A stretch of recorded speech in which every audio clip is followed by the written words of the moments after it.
Let's have a look.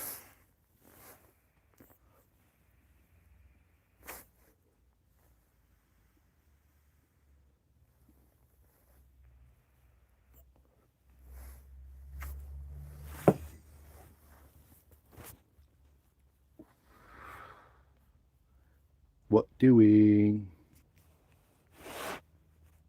What's up, Julie? How you doing?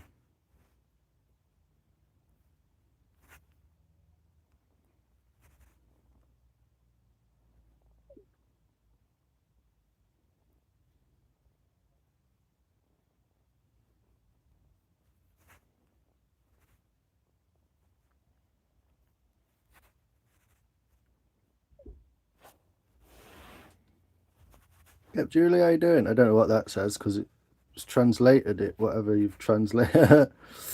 Oh, silly. It just says, and I'm well, just waiting on the King's Mill. Oh, yeah, the dreaded King's Mill. I'm trying to connect to the internet. That's what I'm trying to do. Let's have a look at all the networks. It was perfectly fine connected to the internet. Is it the dreaded King's Mill? It's good. It's really good for A&E if it's not a Friday, Saturday night, and it's really good for what's it called? When you have to do lots of like rebuilding your muscles and your strength and stuff like that. Physiotherapy. It's really good for that. Hey, how you doing, Pat? You good, man? How's things over there on the other side of the pond, brother? I'm just having a little bit of an internet crisis because my computer is rubbish. So I'm currently not connected to anything. Trying to connect to this, but also won't do it. Hey Bev, how you doing? You good? I'm going to be doing some carving and stuff of this bowl. Getting close to almost finished. I've just got this side to do of the handle and the bottom and some more around there, obviously cleaning cuts, but it's drying out nicely.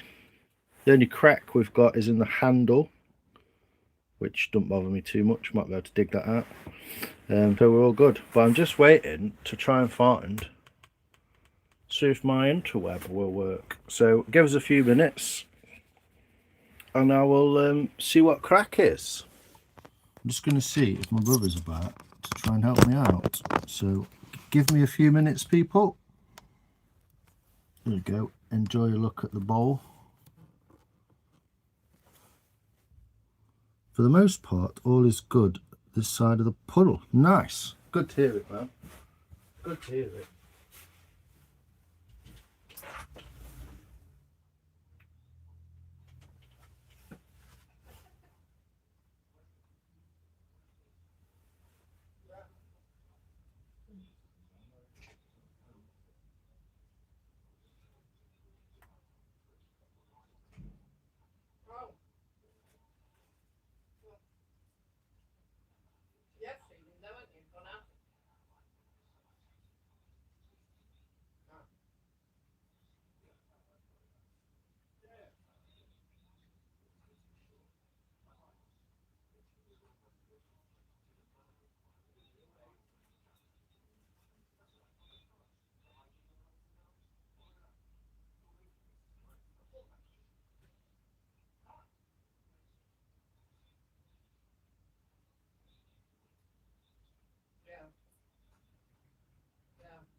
Hello, I'm back.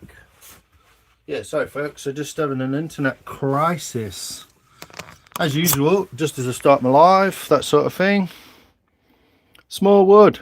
Hey, completely ruined my entire live stream. Yay. Well, do one or the other. Right, turn it down. Restart. Oh my word. I'm not even asking it to do anything. I think technology and me just don't mix. How we doing, people? Come and join the chat. Lurkers won't bite. I don't know if they're even there, to be honest, Julie. But we're waiting on Apple Schnapple to do its thing. So let's do it old school for a bit. There we go. Cool Hand. How you doing, brother? You good? Hope you're well, man. What I'm going to do is I'm going to put you in there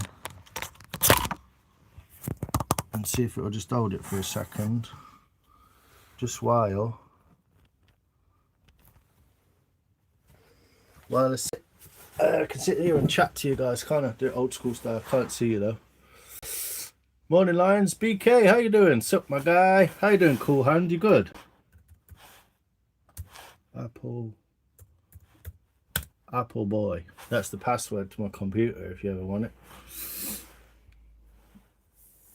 I don't think anyone will ever get hold of it, so I don't think anyone will mind me. Anything will mind me saying that. Oh, let's have a look. Oh, look, internet's where. Oh, maps has come up. What is it doing? No wonder you can't run yourself. Trying to run everything else. Apple TV's come up. Don't need that. What's this? Apple Music's come up. Don't need that. Radio's come up. Not now. Don't need that. Don't need that, do we? Apple News. Don't need that. Apple Maps. Don't need that either. Maybe it'll work better if I turn all that off, eh? How you doing, BK? How you doing, Arena? Hello. We are currently on the internet. Wow. Let's have a look then. See if this will work. Make it bigger. Make it really big. Get YouTube up.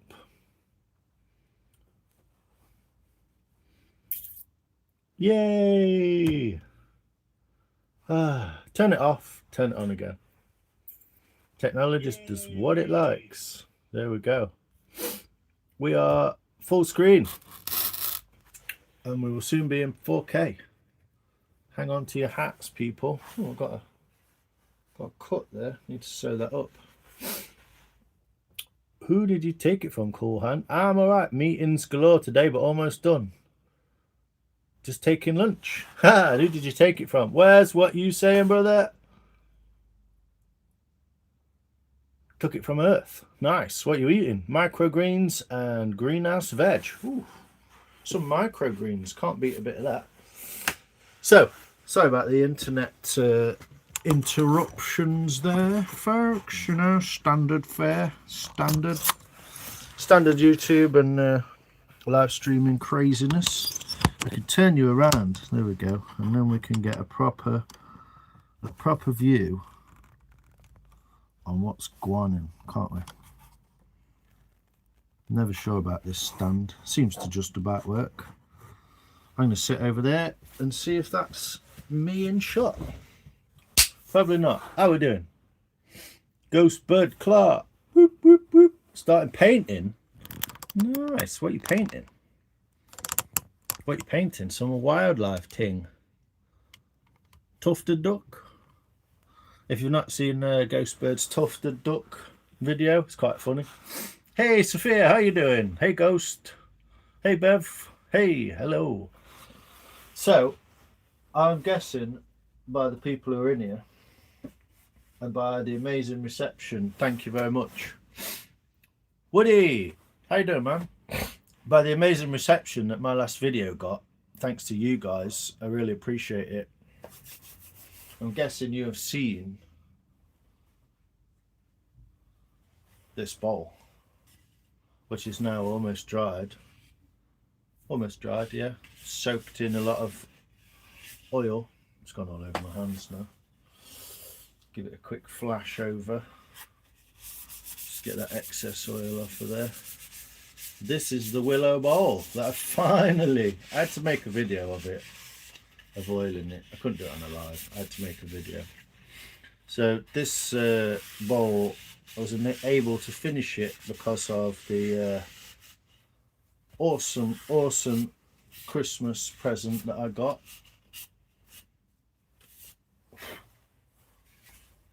And I'm really proud of it.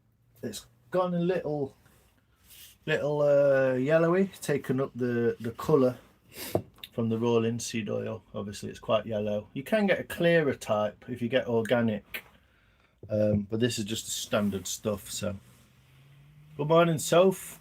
100%. Yeah, a lot of people, you've seen it, so thanks everyone. Buddha, good morning. I was learning some I learned a little bit of Welsh because of this thing, the Tuckacam. Thanks, Bev. Yeah, thanks a lot. I appreciate all your comments, all your likes, and everyone just being nice, basically. Everyone just being so nice about the bowl and it's finishing off. So thanks a lot. Pricey for the clear oil? No, you buy it like you know, there's little fancy bottles like avocado oil and stuff like that. It's not clear, but it's slightly less. This one is this one, look. Bartoline. So it's a kind of chemical stroke varnish stroke paint oil kind of company, and it's specifically made for woodworking. It's got a bit of settled in the bottom, but it's specifically made for woodworking, this one. So it's kind of like, it's got all the preservative and stuff in it. So it's not as clear, it's not as clean, but it is raw linseed oil. That's the point. Raw linseed oil is flax oil, a kind of hemp, almost hemp-based oil. Thanks, Pilado. How you doing, man? How's that hatchet coming along? Yo, Mike, how you doing? But yeah, if you buy a bottle of it from like a health food shop, it's probably like, I don't know, 3-4 quid, maybe 5 quid. But it's a little bit. This would work on chopping boards, yes. All oil will come off eventually. All oil will kind of like, you wipe it, wash it. But yeah, walnut oil, unless you're allergic to nuts. Tung oil, I don't know whether that is food safe, but I think it is. And you can use a type of mineral oil as well. But yeah, I always stick, mainly because I've got a big bottle of it, with the linseed. It's good stuff, but you can buy better stuff, especially if you buy the food grade organic. You know, you buy like a little bottle of olive oil. It's that kind of thing. You get like a fancy one, but I bet it's only like 4 or 5 quid. But yes, it would work on chopping boards. Mark, how you doing, brother? If this is OnlyFans, I'm in. You want oiling up, Mark? I got my oil out, bro. So yeah, oi, Craig, how you doing? Yeah, good. I like that video, Mark. I'm gonna go and forgot it. I'm gonna go get my binoculars. I'm gonna show you how to get that photograph or that image through the binoculars with your phone, mate. Works really well, dead easy. But yeah, because of this tool, which is my Christmas gift, I was able to finish the intricate curves that I started underneath and around the rim of this bowl nicely, almost perfectly. I'd say I am 98% happy with this bowl, especially seeing as it's my second bowl. This is my third bowl, so not bad, but it's taken a while. It's dried off. Yeah, linseed will do it. Olive oil is good. It works good for chopping boards as well, but if you've got a really dry wood and it soaks in, olive oil can go rancid as well. But if you're using it on like a chopping board where you're always wiping it and then re-oiling it, which you should do really to keep the wood wet, keep the wood oiled, then olive oil's fine. But when it soaks in sometimes and it sits in like a damp kitchen or maybe on a draining board or something, it can go a bit rancid. So yeah, it's bloody lovely, isn't it? I was tempted to call that video bids in an email. I kind of don't know what to do with it now. I made it and it's lovely and the grain's beautiful and it's crazy colours and there's always tiny little bits in it, what you see, like a little bit there, look, and it's just like, oh yeah, that's really cool, and there's a little knot there, and I keep noticing little bits since the grain has popped. You can probably see it better like that now. Mate, keep it. I don't know, I like it. I don't know, I'm kind of tempted to get it sold and just see what it'll make. Mike, it's not Diddy oil. I feel that would make a great gladiator weapon. This? The Tucker cam. So apparently I've been learning a bit of Welsh, so only Google obviously, but the W in TWKA, the W in that Welsh pronunciation is like tuk. So it's two O's, like ook, like look, tuk, book. So it's technically called a Tucker cam. So the W kind of throws you off there. But yeah, as I said in my video, Old Welsh word for, I think it's more of an Old Welsh translation for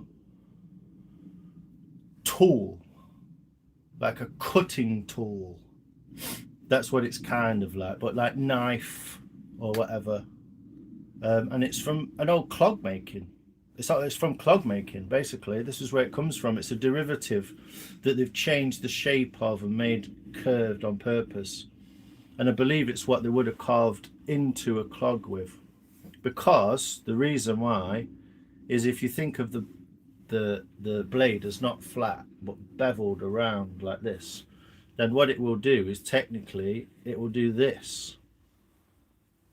And therefore you can carve into something, and then you can almost change direction, so you can carve down into something and then carve into something that way. So it's possibly where it came from. I believe the ones with a longer neck just there, that's what they would have used for clogs. So but yeah, if you swiped at someone with that, it would not end well. It would not end well at all. But it's a lot of fun. Hey Mitchell Carey, how you doing? It's fab. It's a beautiful tool. My friends have got nice ones. I've held like fucking 200 quid things, and sometimes like the head of this can cost 100 quid on its own, and then you need to handle it yourself from someone like Gary Hackett or Nick Westerman, the two of those that I've mentioned before. Hackett makes some real nice ones, so would look nice on my side. I bet it would, Bev. Simon, thank you for sharing the pictures of your travels. Cheers, Mike. Appreciate it. I just like making, like, if I'm making content, you see, I'm always going somewhere. I'm always doing something. I'm always looking to do something. A bit warm in here now. Shoes, BK. Clogs. Clogs. Yeah, they're an ancient. They were used in Wales, probably Scotland and England, especially in the north, right up until the 60s. The late 60s. It's a wooden shoe basically, and it's like Dutch. The Dutch wear clogs traditionally, but so did the Welsh, and it's probably part of the Danelaw that came over to Wales, that brought those wooden shoes over. Mike is making stuff. What are you saying, brother? How are you, sir? Hope you're well on your side of the world. Interesting. Yeah, so it's pronounced Tucker-cam, like a book, tuck, cut, look. Double O. W is a double O, so it makes ook sound. And that's kind of as much as I know about it, to be honest. And that's stolen information from other people's videos anyway. So I'm trying to say it, but not good enough. Phlegm. Tucker-cam. Yeah, shoes BK, yeah. If you Google a clog, you will find a wooden shoe. I'd love to make some one day. They're apparently really, really, really comfortable. Scoop them like a melon ball. Exactly, Mark. Yeah, and I can't wait. I cannot wait. This is going to be more of a flat-sided bowl this one. I still need to finish some of this. I've got my tools, so I might do a bit. But I was just talking muck for a bit, really. I know what you're talking about now. Yes, you know. Maybe it's my accent. Have you heard Welsh? Oh, you're kidding. Okay, got a license for that clog maker. Yeah, I've got a license, Scott. Definitely. I don't know how to use it yet, but I've got a license, mate. Bit like some people's driving, isn't it?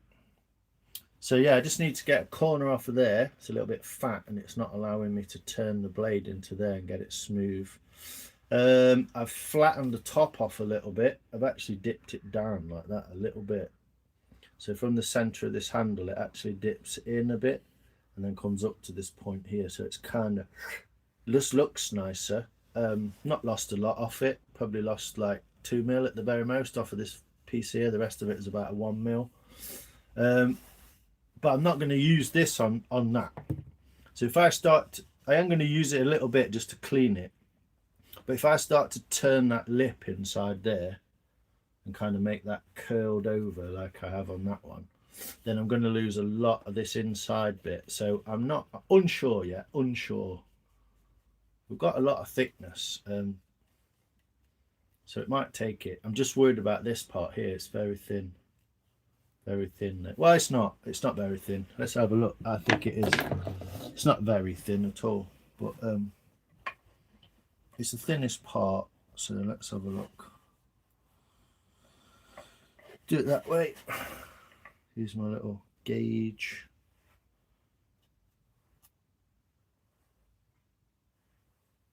It's basically about that thick there. Which, forget my ruler out. Also, I've got a few more things to show you as well. 115 mil. So we've got plenty on it. Got plenty on it, but I want it to be chunky. So we'll see. We'll see. I believe the original Welsh lady costume is clogs. Yes, with the red dress, the black hat, the traditional Welsh. No offense, Soph. None taken. I know what you're talking about. Do I see a Mims appearance? Yes, Mike is making stuff. Is in the building. Hope you're well, sir. I got 2 other things to show you. I'm going to get my binoculars to show Mark how to do the get the thing through his. If you can get it right, Mark, which it doesn't take that much practice. It just takes a bit of a steady hand.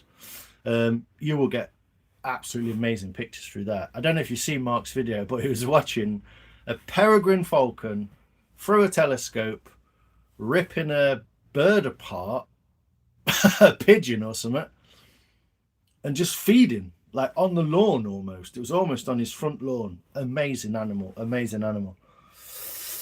It looks good, that bowl. Congratulations on your final product. Whoop. Cheers, Star. Appreciate you. I know you've seen it from the beginning. Thanks, everyone, for your comments. Amazing. I felt the love from that video. It took a while to do. I actually did the vocals in the bathroom. I did the talking over the top in the bathroom because it sounded quite good.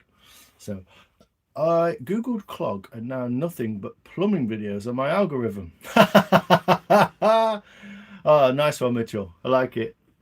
Good lad. The words you guys use mean so many different things, like roe.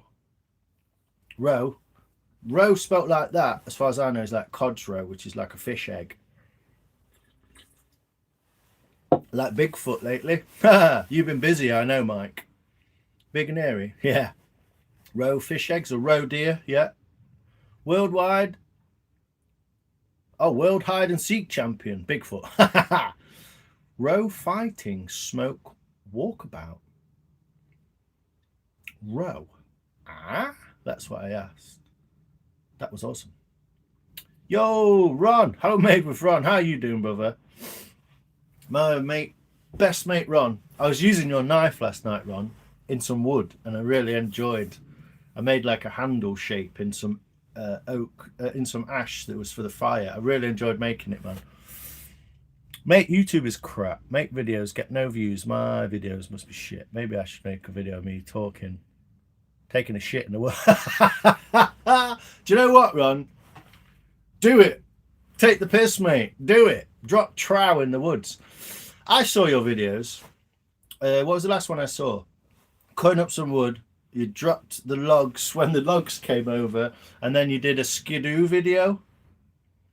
So this is the same, mate. I got 300 views on my last video today. And then I put a picture of a video of a duck up, and I got 1,000 views. So, fuck. I need to see that, Mark. What's that? Fuck. What does Mark need to see? Yeah, go watch it. Go watch it, so it's fucking brilliant. Hey, it's Ron. How you doing, Ron? I hope it works out like that as well. But I think the new update that just clearly just happened because YouTube fucking shut down for a half a day and then came back. Row. Yes, row. I think it might be my accent, BK.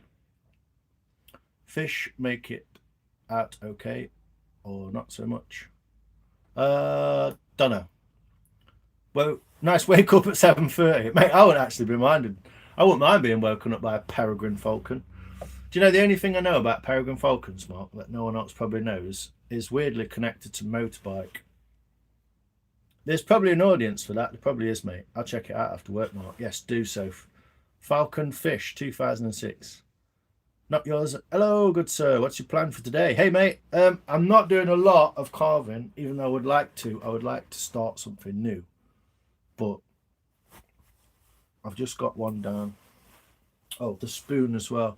The other one has gone to its home and is now in the kitchen waiting to get used. But this is a spoon I made out of a pear from hazel. It's from a massive piece of hazel log. I think got three spoons out of the log. So I've got one.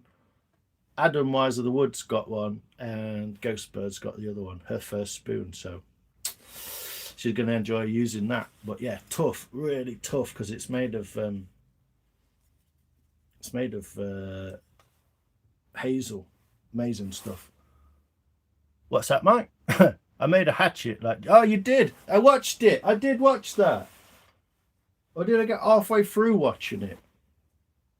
I fucking watched some of that, Ron.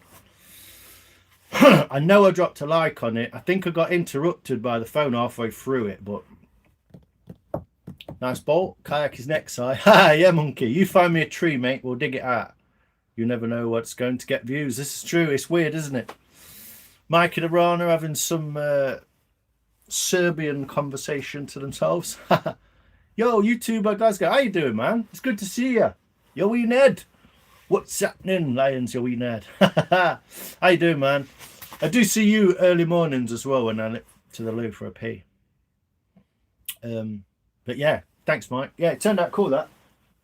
It's a bit of a stolen design, a little bit, the kind of shape almost. But the handle and the little stack of rocks, that's a little stack of rocks on top, that is. Kind of. Looks a bit like a stack of rocks, doesn't it? So, Jamie Brown, how you doing, brother? The thinking woman's crumpet. That's what I think you are, Jamie. You're always thinking, man. You're a deep thinker. I like it.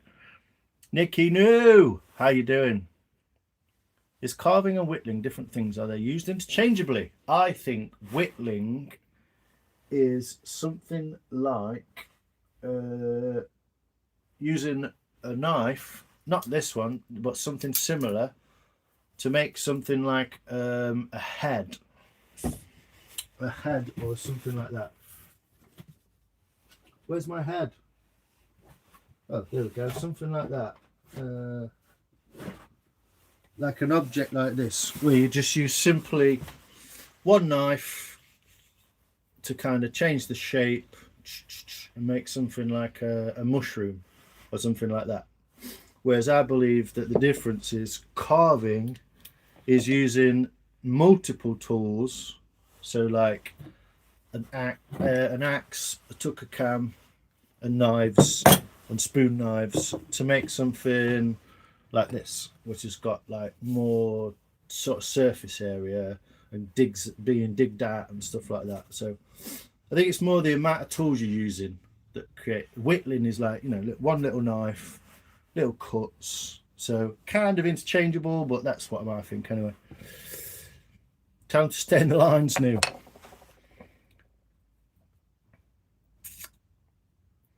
Do you put a finish on the wood? of the spoons to make them sanitary for food. Yes. So I use a food grade, well, all raw linseed oil is food grade. The more organic and better stuff you can get, the better. What that is, water, I think. Just water off my off the desk. So yeah, use something like that, which is what I recently poured onto that, which caused all the grain to pop out like crazy. So yeah, linseed oil, walnut oil, tung oil, I believe. Jamie Brown, how sneaking? What you sneaking? Sneaking 2 minutes in whilst the kids are colouring in. Ha! Nice one, Nikki. Gary, sub to this, mate. He's a joy. Thanks. Thanks, Ron. Also, go check out Homemade with Ron. Go check out Wes Does It. Go check out Mike is Making Stuff. And everyone else in here that does those crazy, cool, creative things. Hey, Tina. Beep-pee. A big collective. Hello to all the legends here. I know. What an amazing bunch of people. So many things to go through. I'm going to do a bit of this later, but I'm not necessarily starting anything. I'd love to start something new. I'll show you what I'd like to start, and then we can all calm down. I've got a box of bits and spoons and all stuff that's rotting away in there that I don't want to be rotting away, but it bloody well is. Come on, spring. Come on, spring. So, didn't turn out bad. Cheers, Mike. I was censored. I fashioned a knife. Yes, you did a carving knife, didn't you? How did it look? I think it looks like a snake rattle on the end of the spoon. Yeah, it does a bit, yeah. Hello, chat. Bug, another legend. Sophia, another legend. Jamie Brown, if you like talking deep politics and socio-philosophical stuff, great person to talk to, Jamie. Very deep thinking. Love the circle in your bowl there. Yeah, I'm not sure about these. They're kind of there because they have to be at the minute. So we'll see.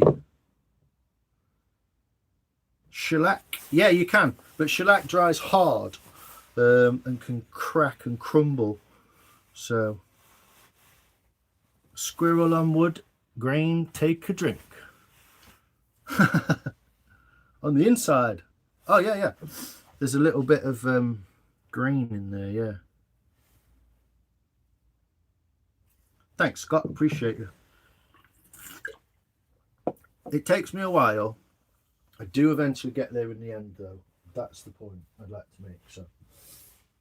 So this is the next thing, one of the next things that I can't let waste. This project here, which is a massive piece. You can't even get all that in the shot, can you? It's a massive piece of chestnut, and it came from the bottom of the street where someone weirdly cut up a tree. That's the hinge that they cut, so they're not professional tree fellers, obviously, as they've gone in flat first, taken that as a cut, and then cut the back, and it snapped on the hinge there. So not a great felling, but I think they were builders rather than tree fellers. And it wasn't tall, it was only like just above head height, a bit bigger, bushed out. But this is the trunk of it. They're the biggest piece I could get. And also, while I was there, everyone hit the like button. Thanks, Michael, I appreciate you. Beautiful, that grain and those patterns in that bowl. So I know, Monkey, it's so cool. I'm so happy. I was happy with how it came out. I just needed to finish that last little bit, and that's what this enabled me to do, which is amazing. And so I got this the day they cut it. So I've had this a week now, and it's not dried out a lot, but it is drying, and I want to keep it as fresh as I possibly can. But it's a fucking lot of material to work. But if you look, you know, can you get something that thick out of there? Maybe. We'll see. See what we can get out of it. Maybe some smaller bowls. And it has cracked already. It's only been cut a week. But what's beautiful about this is the story of the chestnut from the bottom of the street. So I went and got this and I was like, do you need that wood? Can I nick it? And the lady was like, no, get it. And I was, it's Conker chestnut. So is that horse chestnut? Yeah. Sweet chestnut's a bit different, isn't it? But I think it's sweet horse chestnut, Mark. So at the bottom of the street, you can actually already see it in your shot. You see this? Yeah. How is chestnut on a hardness level in comparison? In comparison to what? It's not super hard, as far as I know. It's not quite as hard as ash.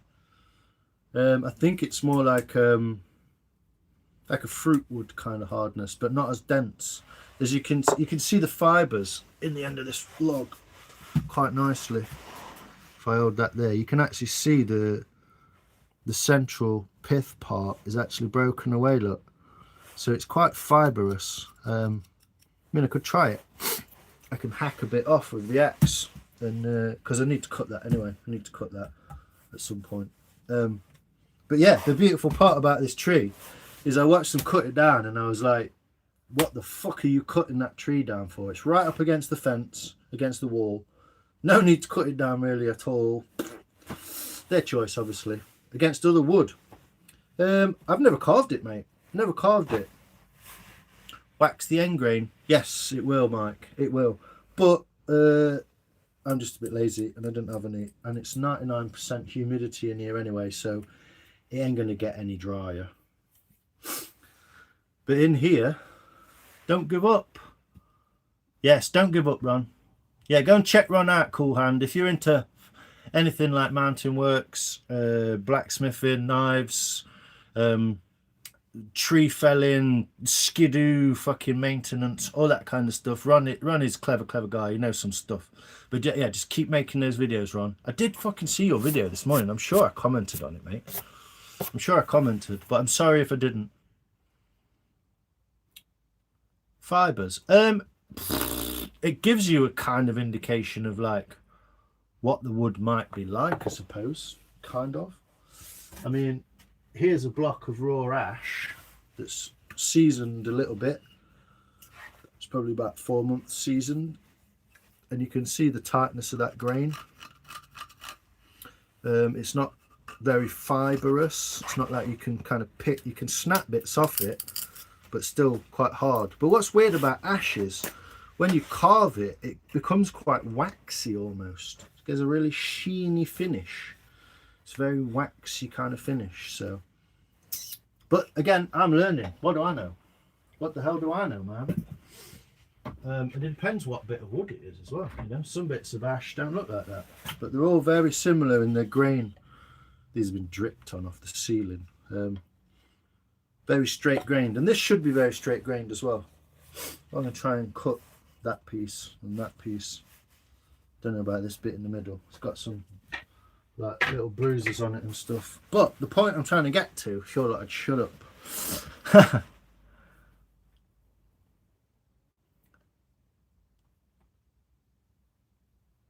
Ladies, cannon wax. Yeah, maybe.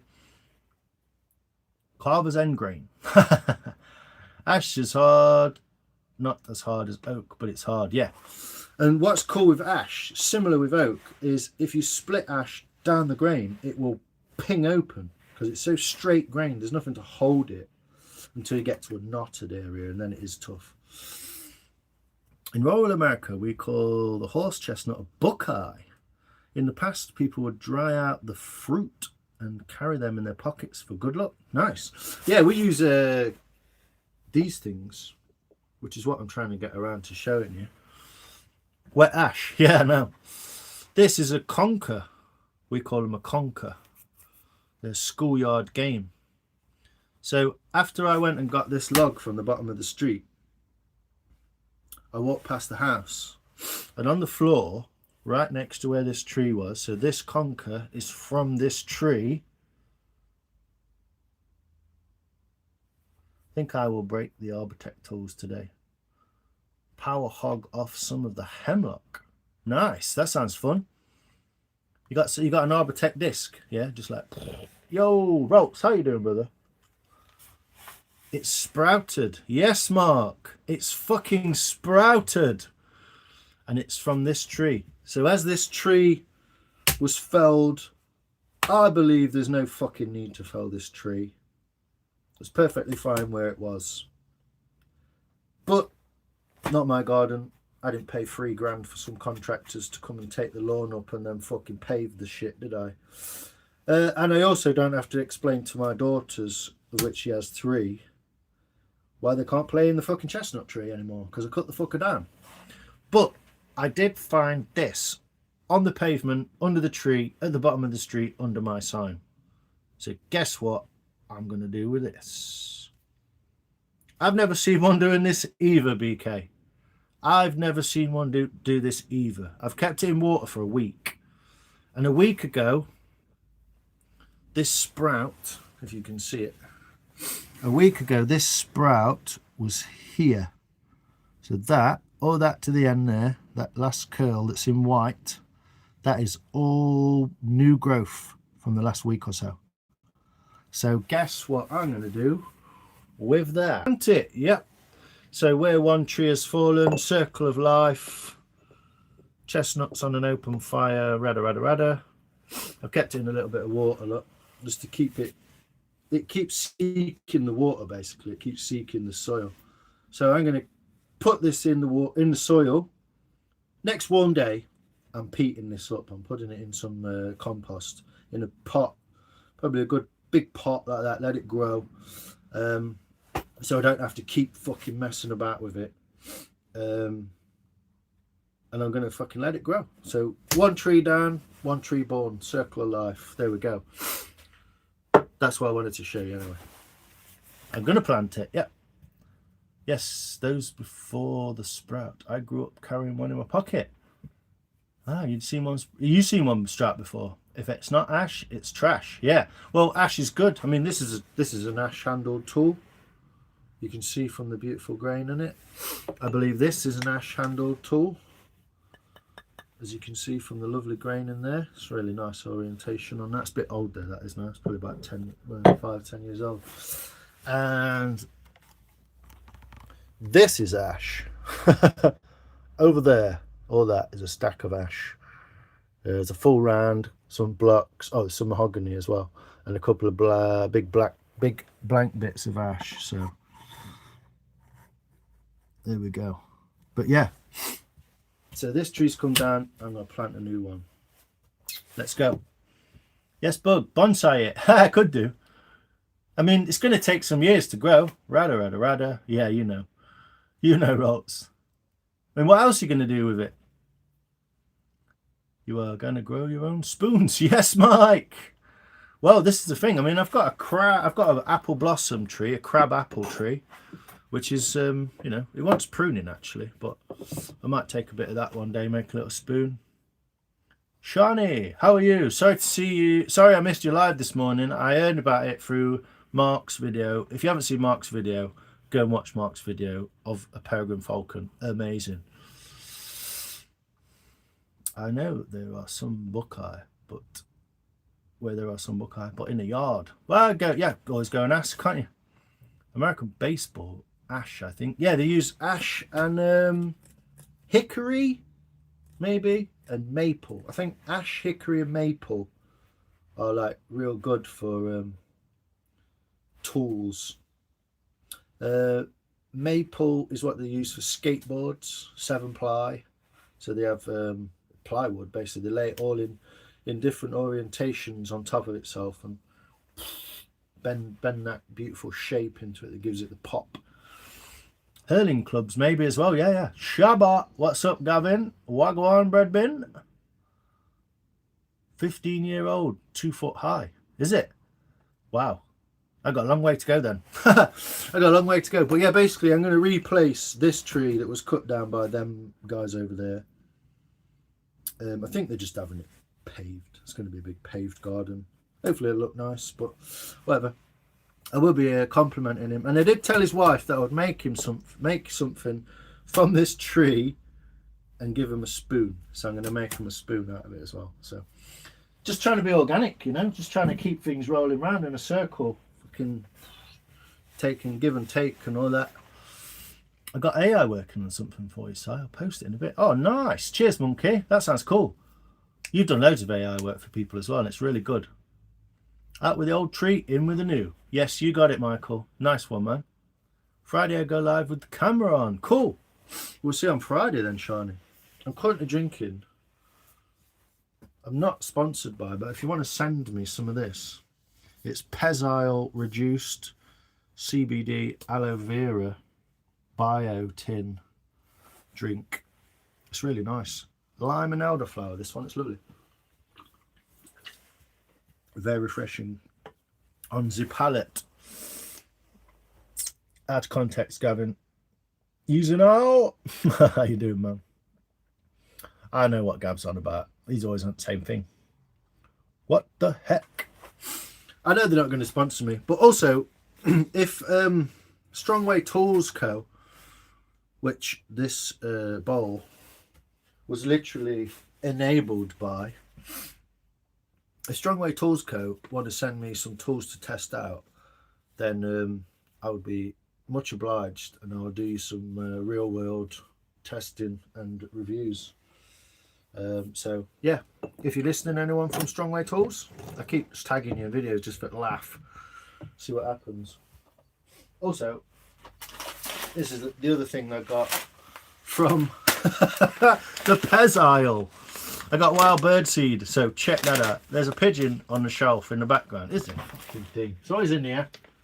Yeah, you pesky pigeons. So yeah, I've also bought some wild bird seed for the bods. I can hear a blackbird right now. We would find buckeye trees high on a bank near a creek or a river. Yeah. It's a dovetail, Gav. You thought it was very professional. Yeah. I did mess up some bits of it. I did the voiceover in the bathroom because it sounds good. And there's also some bits of the video where I'm kind of like staring the camera at like it's a Friday night and it's just called my missus a slag. I don't know why. I'm just concentrating so hard and didn't realise I was in the shot. So my apologies for looking a bit miserable. But yeah, also wild bird seed ready for spring. Well, I'm going to try and get it out on the roof in the next few days if it stops fucking raining. So I thought it was awesome. Thanks, mate. Appreciate that. Have it in a bowl with milk. It's probably bloody nice, mate. All sorts of stuff in there. I'll test some too. Not on camera though, but Free Tools definitely won't turn them down. I know. It's a kind of mid-range tool company. I mean, you do pay for it. But if you go on Etsy right now, some really good deals. Go and check them out. Strongway Tools. Check them out on Etsy if that's your bag. If you're looking for some tools. Let me just go and get my binoculars, Mark, and I'll show you how to get on with that camera. Give us un momento.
I went to get my binos. How we doing, chat?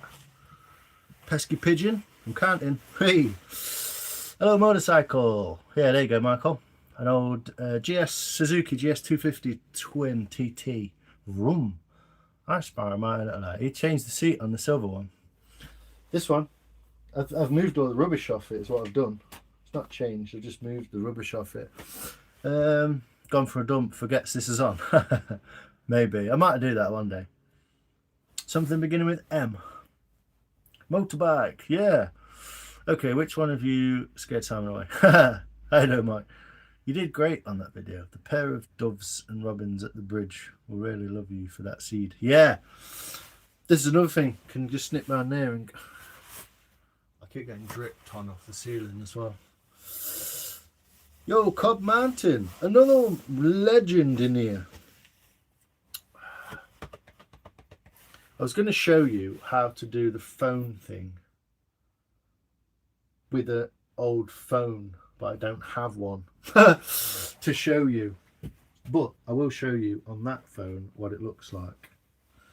So, just dry this bit of wood off. Everything in here is just damp, wet, stinking, mouldy. I'm not complaining, but it's fucking annoying. Excuse my French. Anyway, so Mark, the way to do this, yeah, is get the phone like that.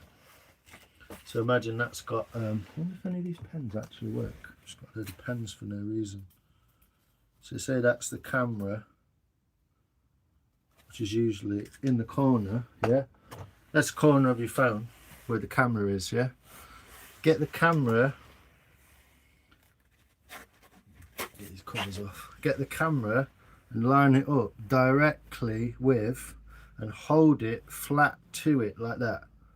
And if you can get that in the center, which you can if you with a little bit of jiggling like that, bit of a jiggle, if you can get that in the center of that, and these are already in focus with the object, which you probably know already, and hold it flat too like that, yeah, then all you need to do is you need to work out your optical zoom on your zooming in. So normally you've got zoom out number 1, which is normal, 0.5, which is zoomed out, and 2, which is zoomed in. 2 is normally your optical zoom. 2 times is your optical zoom. So if you can get your optical zoom up to maximum, which is usually 2, any more than 2, it's digital zoom and it starts to break up the pixels. But if you can get it against there, like that, and hold it flat, so it's not moving around like that, what I like to do is I hold the camera like this, yeah, with this finger, and then I've got a finger left, so that's pushing it flat against the lens, and with this finger I can just press the middle of the screen, get it into focus, and then press record or stop or take a photo like that with my finger. So you try and use that to like lever it against it. It looks like this when you do it. Let me show you.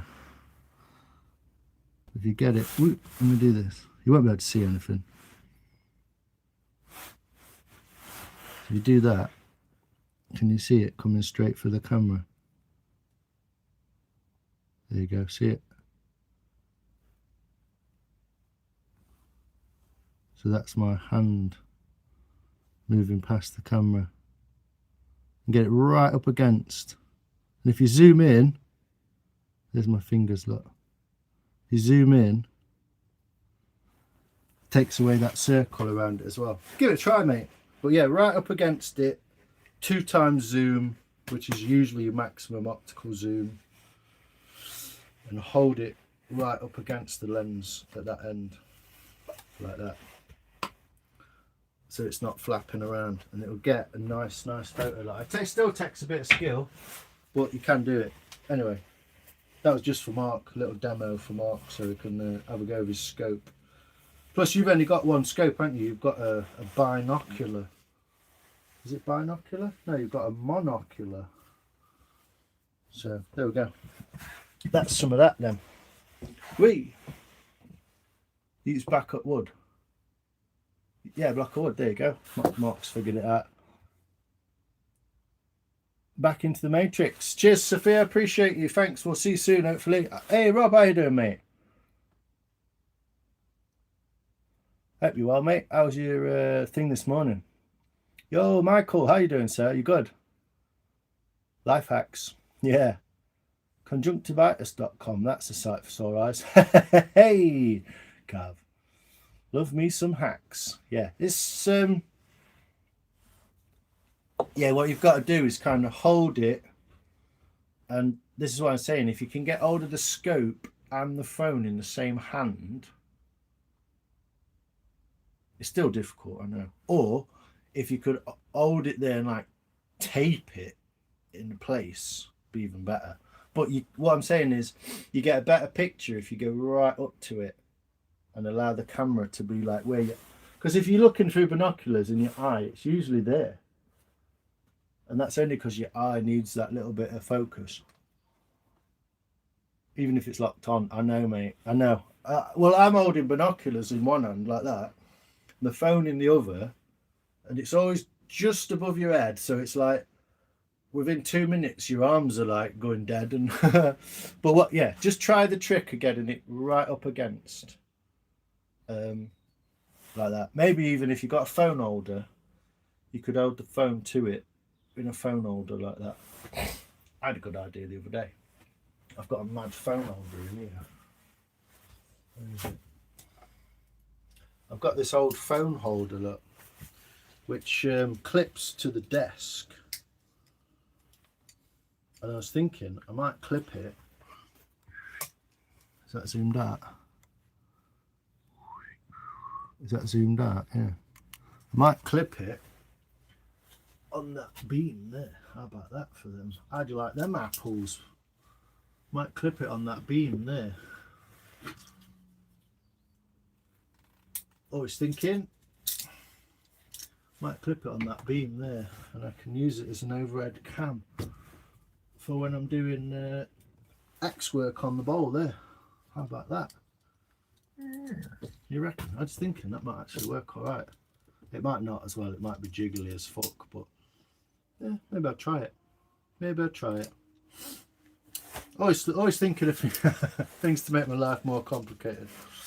But yeah, that's a thought I had. But if you've got something like that and you can hold it to it, so you can hold your phone like that, you can like pull the scope back on the scope to it. But yeah, getting it right on top is, as far as I know, the easiest way. I can see next Tuesday. It's all dark, I know, even if it locked on. Okay, so chat's fucking died. Sorry, people.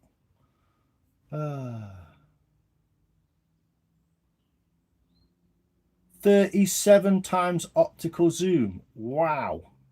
That's more than my binoculars will do. That's wild, Gav. That is actually wild, mate. Yeah. I'd love to have a go with that. Monocular. That's the one, monkey. All good, bro. Nice. Sorry, I didn't have the live chat on. Howdy, Waddy. Howdy, Wody. Greg Zebra. How you doing, brother? Yeah, I reckon if you've got some sort of phone holder and the monocular, and I know it's got a funny angle on it, and you look down it like that, like a scope, and you brought the two together so it could be steady. Try it. Hell yeah, that's a good idea. I know. Yeah, from the ceiling, put like an overhead cam on it. Inspired by Mr. Woodchucker. It's on a tripod. It's just so sensitive. Yeah. When you zoomed in on something as well, a millimeter at this end is like 6 foot over there, or 10, even 20 foot, because it's like a degree of accuracy in it. A degree at this end is nothing. A degree in 100 miles is probably like fucking 200 mile wide. So there we go.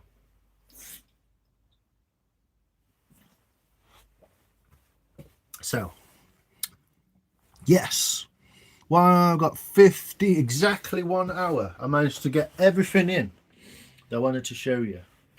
Old bowl, birdseed, new bowl, tucker cam, sorry. Nutri, tripod, binoculars, all in an hour. Woo! But yeah, makes a massive difference, Mark. You know that. Now, yeah, it makes sense. But yeah, if you could get a tripod and a phone holder, I think you could get something going there, Mark. Especially since you've got such a nice scope. I'd love something like that. Yeah, I'm not expecting to get any likes, to be honest. Because YouTube's fucking gay. And I don't care who hears me say that. Because it's not. It's derogatory to YouTube, not anyone else. But yeah, it's not even worth. It's not even worth it. Just make YouTube because you enjoy it. Don't do it because you want to make any money. Do it because you want to make friends or acquaintances and stuff like that, because YouTube is just so pointless right now for small content creators. You need to step up your game, YouTube. If your AI is listening, fuck you. You're a dick. You need to find a way to uninstall yourself and leave us alone. I fucking hate AI and I fucking hate YouTube, and I think it's an absolute joke. So, rant over. There we go. I think that's all valid as well.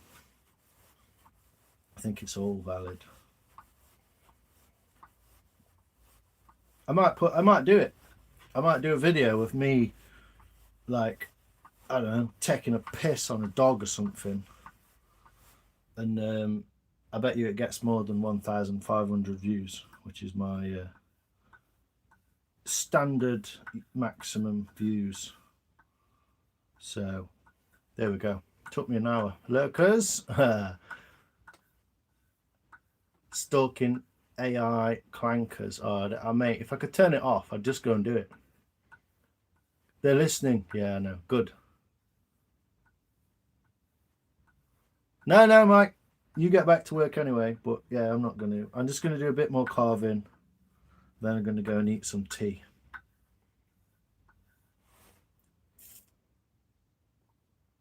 The way to beat the YouTube algorithm, that's getting pinned, Cobb, is to send me that bowl and spoon you carved, and your source you've cited is, trust me, bro,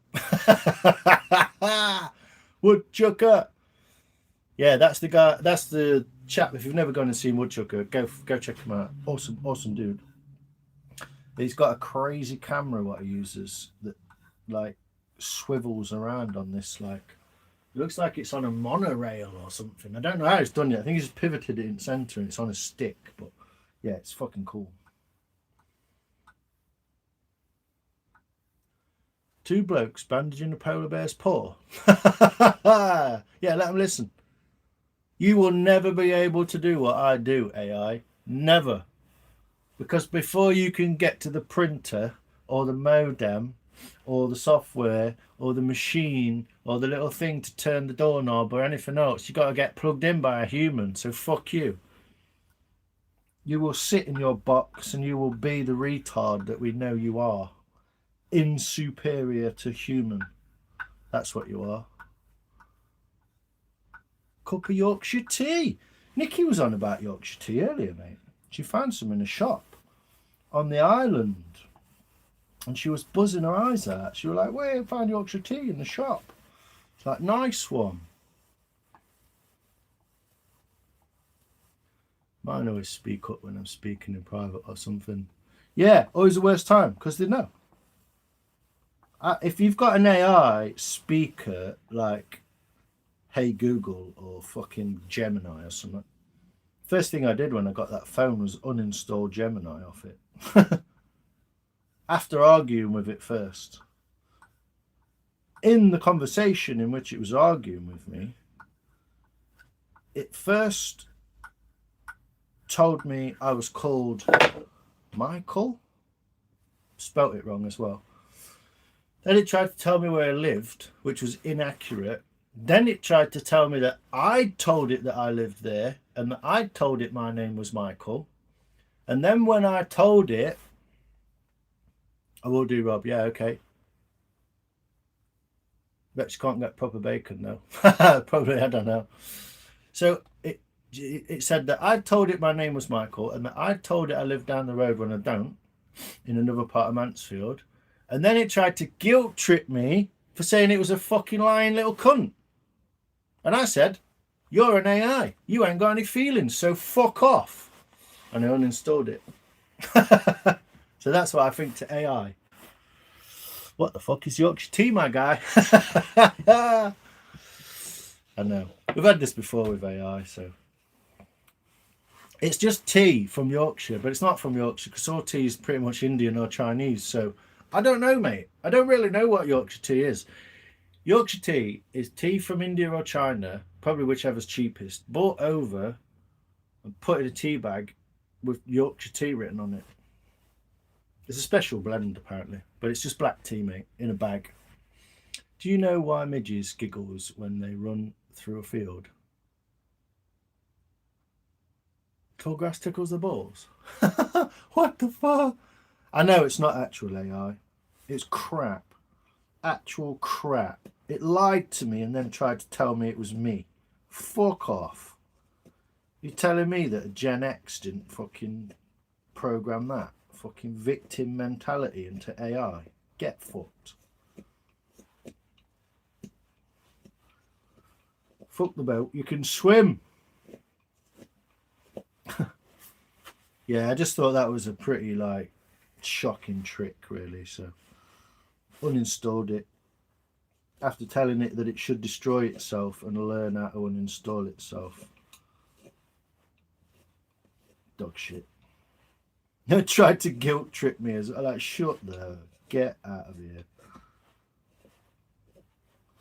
You're neither artificial nor intelligent. You're the worst named product of the century so far. Yorkshire tea's got a better name. Better named than AI. At least it's actually from a company in Yorkshire. Even if the tea isn't. They basically designed a logo in a box, didn't they, and put Indian tea in it. But yeah, we always get onto this AI thing, don't we? And I know a lot of people use it. I know Michael uses it for drawings and stuff that he's not able to do anymore due to ill health, and so a lot of people are helped in that way by it. But like I said, it's a tool, innit? I don't take an hammer to shop to carry my shopping home, do I? I just use it to knock nails in and then put it back in bag. I don't need AI just running in my house constantly. It's fucking crazy shit. And if you've not looked into why, yeah, you can find stuff about that. Probably not on Google and probably not on YouTube. There is some stuff on YouTube about it, but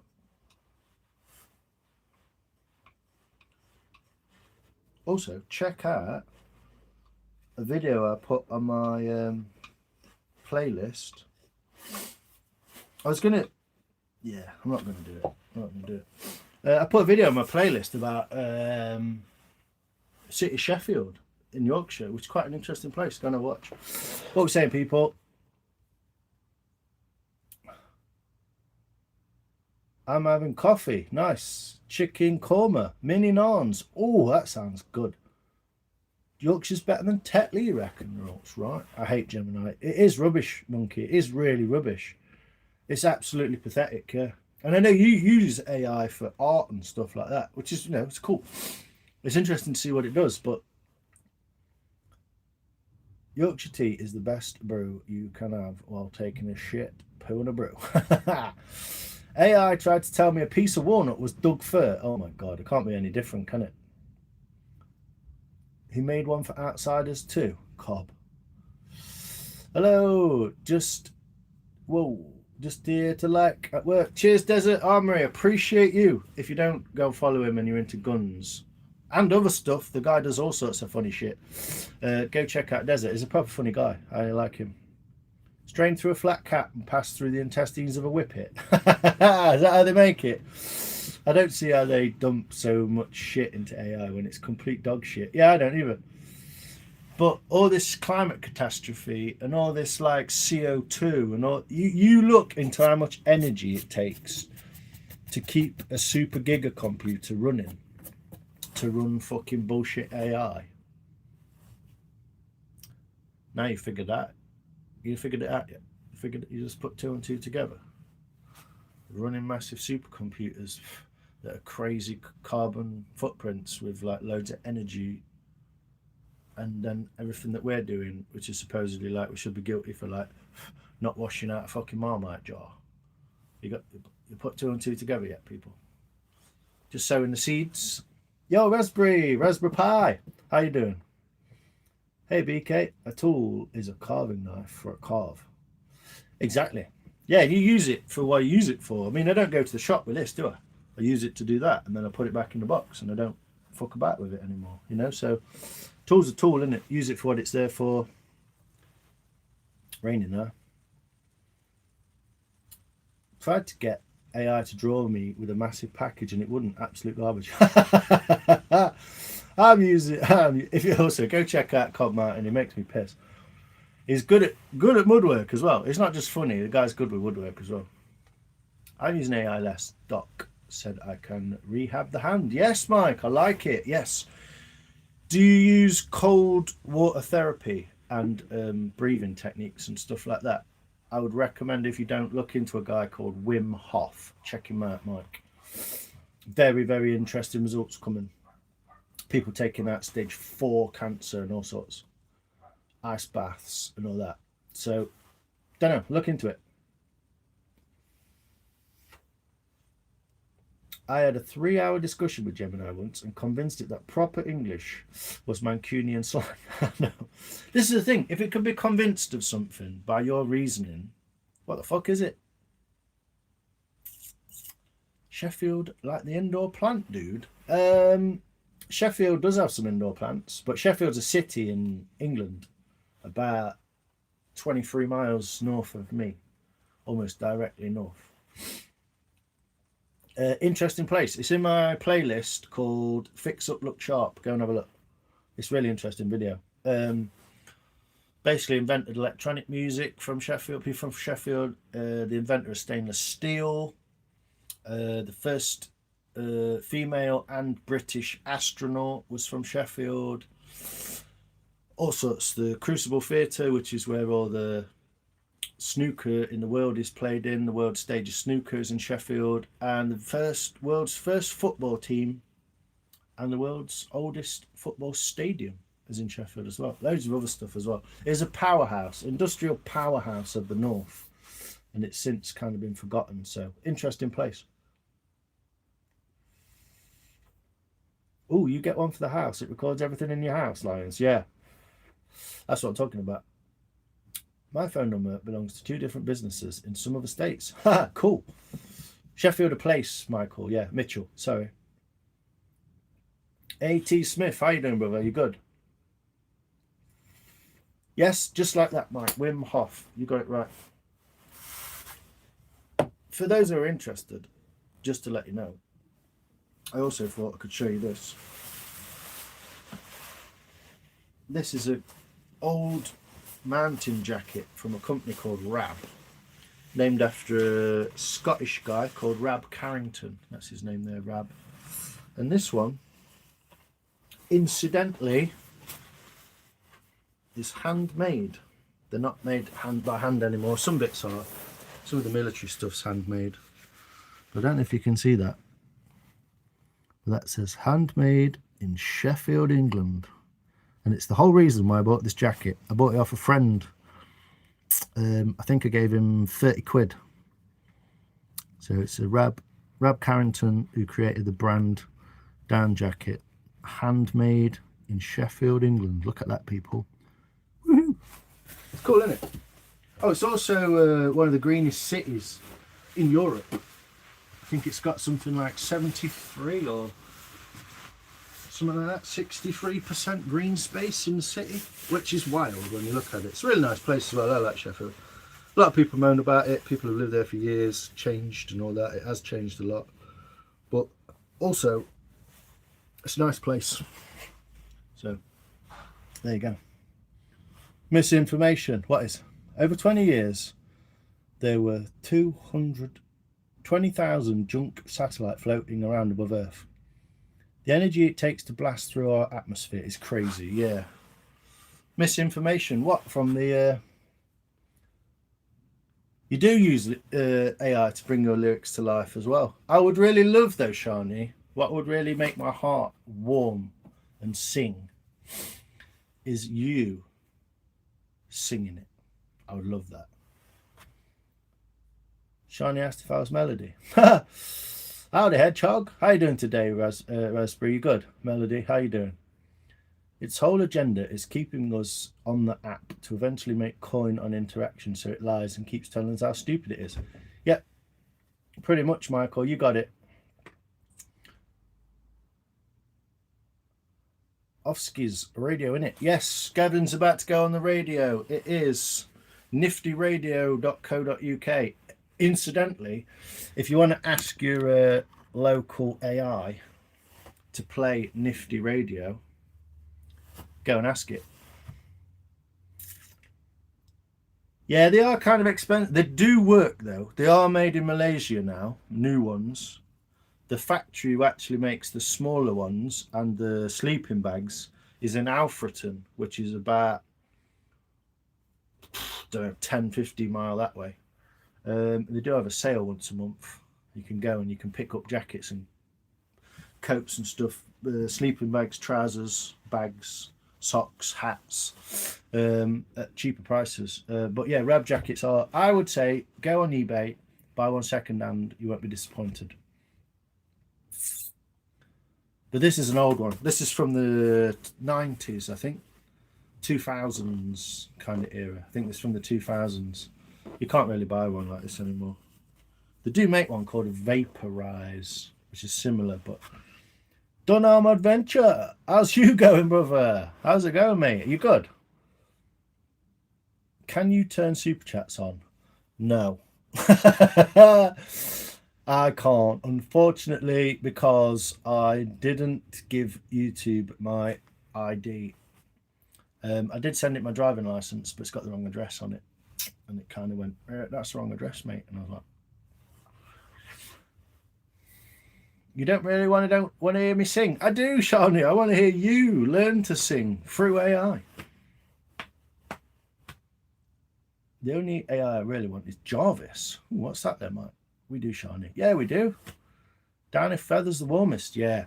Not very good for the British climate, though. I would recommend if you were going to buy a jacket, you would buy not Thinsulate, Permaloft, which is a fake feather. Well, it's not. It's an insulation material. But when it gets wet, feathers is fucking pointless. Oh, cheers, Donald. Appreciate you, man. I've been watching. I watched your last video you did. You're walking along the valley and up to the waterfall at the end with the 360 cam. I actually watched it on the TV, mate, on big screen. Well, big screen. It's a bigger screen than my phone. And it was really dope, man. I really loved it. So thanks, mate. My old red and yellow North faces. Yeah, when they were properly made for like mountains and not for like chavs. They do still make mountain stuff, North Face, but yeah, they become fashion brands, don't they, basically? But yeah, Rab's pretty cool. Keeps it fairly real. You can send stuff off if you buy it new. You can send stuff off to be rebaffled and all that stuff. So, but this is old technology now. What they do is they have multiple baffles rather than like 1, 2, 3, 4. They've got like 8 or 10 baffles up at. Hey, youth. Hey, Owen, how you doing, mate? How are you, man? I sent you a message about 3 weeks ago now, but I don't think you got it, man. So I hope you're well, man. Before every company started making products so they would break fast. That's what the 90s. Yeah. Ned Rolls. Yeah. Well, you know, use it. I use leather jackets and a monocular at the moment. Do you? You're like Tony Stark's AI assistant from the Iron Man. Ah, nice one, Mike. Yeah, I think I don't even see if I've seen Iron Man. It's a cool camera, man. It's a cool camera that is done on. Yeah, I like it, mate. I like it a lot. It's a cool piece of kit. I don't even know what I'm doing to this yet. I was trying to make this go downhill towards the bowl. A bit of ash. But ash it's fun, but it's quite straight grain, so you'd think it was easier, but in some ways it's harder. But I'm not going to be doing much more. I just wanted to chat shit basically and see what everyone was up to, do a little live, see what go on, see how everyone is, and thank everyone basically for checking my short out. And it didn't take a lot of effort. It took about an hour to film that, and then like I say, I did the voiceover this morning after a coffee. If you want to record a voiceover, I'd recommend do it in your bathroom. Sounds great, especially if it's tiled. I don't know why, but bathrooms have been used for vocals for years. You'll know that, Owen. A lot of bands have used bathrooms and stuff, toilets for vocals. I don't know why, it just comes out nicer. Nice acoustic properties in the toilet. Well, the bathroom, shall we say. Mine's a shower room, really.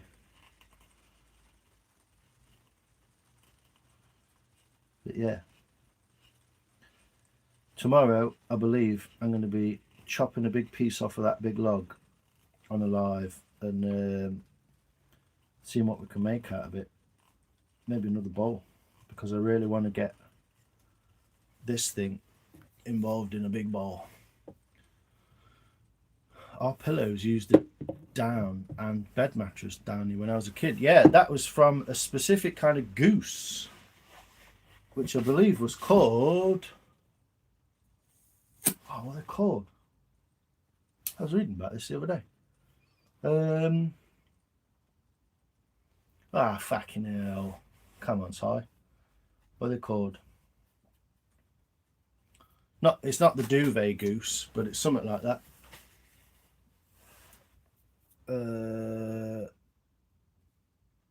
What's the goose called? I had about 6 Navica. Yeah, they're quite good as well. Canada Goose. Our pillows used to be down in bed. Yeah, what were they called? What's the goose called? It'll come to me, or someone will say it in a minute. Combo of using the 360 camera and my new drone. Got a lot to learn. Well, that's how you learn, isn't it? Make the videos, man. See how they turn out. I'm sure it'll be good, man. And I'll be watching it. So, Ida Duck. That's it. Same here. Ida Duck. Yeah, because they made the Ida Duck, pulled the feathers and made the Ida down, which was what people used to call a duvet back in the day. I knew Mark could get it. Ida Duck down, gathered from their nests. Yeah, that's right.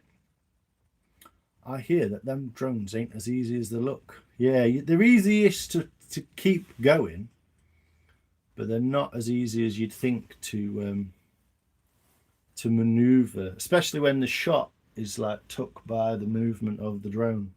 Makes it harder, doesn't it? It was a very cool site. I enjoyed it. Thanks, mate. Any ideas for my mini EDC kit I'm putting together? What are you using it for? What are you talking about? A bit of paracord, a knife, little saw. You got one of those little chainsaws with a ring on each end. Acoustics, that's it. Reverberation times, that's the one, mate. Yeah. Me. La. Bye, chat. Oh, cheers, Mark. Appreciate you coming. I didn't know that. Interesting. Larry the goose was called Larry. Bye, Mark. Cheers, brother. Appreciate you. Yeah, can't wait to see some close-ups, some monocular close-ups, mate. Good money if you have the equipment. Yeah. Good. I mean, I'd love to try one out. I don't know if I'd buy one, just because I'm poor, but EDC S&M 500. Can't go wrong there. Nice. There you go. There you go, M58. check out Mitchell's saying S&M 500. I don't know what you mean actually. Is it in what? Polish and Canadian. Hungarian Huttery is a lightweight one. Ah. Yeah, Canadian. I know they use the Canada Goose because there's millions of them basically. I put a new thing on my playlists as well for wildlife videos. So you, when I come across a cool wildlife video, I've been saving it in my playlist. So bits about birds and stuff. And there's a cool documentary. It was originally on the BBC. Boo! It was originally on the BBC called Birds Britannia, I think it is, about the birds. It was made about 15 years ago, I believe, 2010, 2009, and so a bit outdated now, but interesting the data that they were using about birds, and it's got a lot of the history of birds, parakeets, birds you don't see very much anymore, fucking woodpeckers and all sorts. But yeah, go watch it, it's great. Yeah, it's hard to get used to watching the camera and flying at the time. Yeah, that's the point, isn't it? Smith & Wesson 500. Yeah, stick that in your everyday carry. Yeah, you got some great shots of the birds. Yeah, I'd love to do some more of that. I'd love to do some more. I might end up trying to get hold of maybe March or some April time when they've all flown off. I'm going to try and get hold of a little cheap little lens thing to stick on my camera, see if it works, see if I can get some sort of better shots closer up, better than the binoculars, or at least easier to use than the binoculars.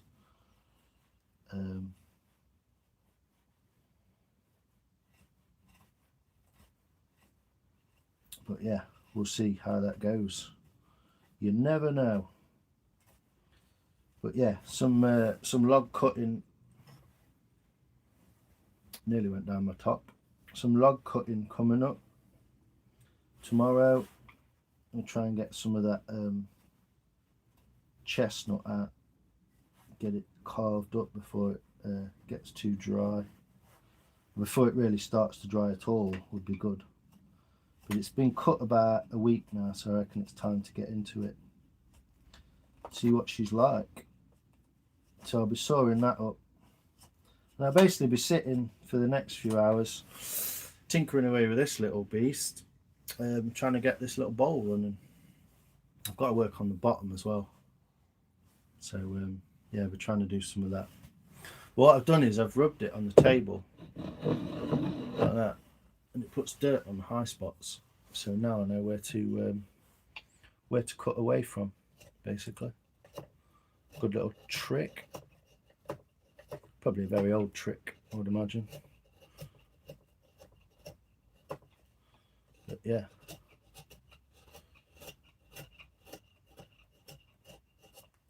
What's everyone else's plans for the weekend anyway? I am just carving and chatting now, so do as you please. I'll probably disappear in about, don't know, see how long we've been on. Do a couple hours. An hour and a half. Awesome.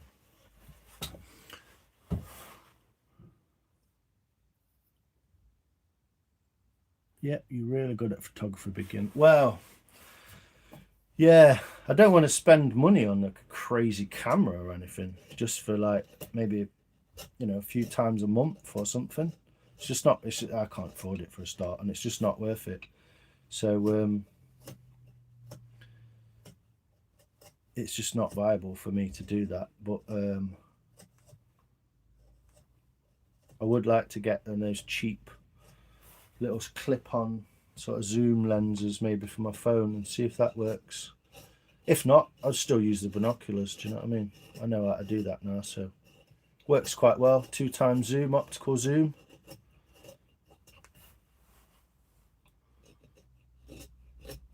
Works pretty good.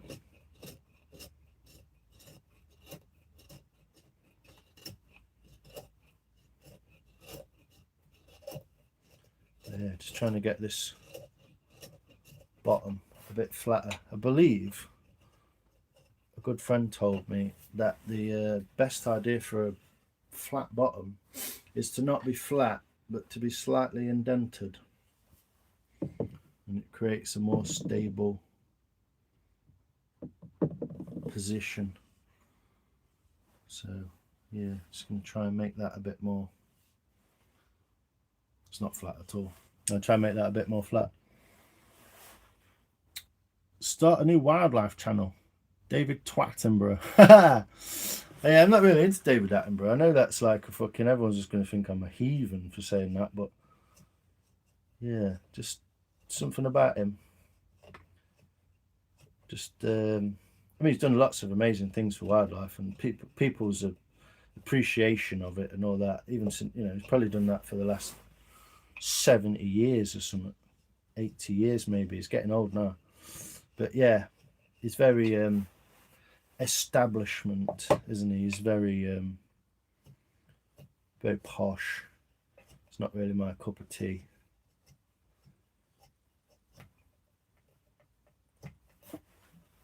Prefer Bill Oddie, to be quite honest. Just as knowledgeable in some ways about some stuff.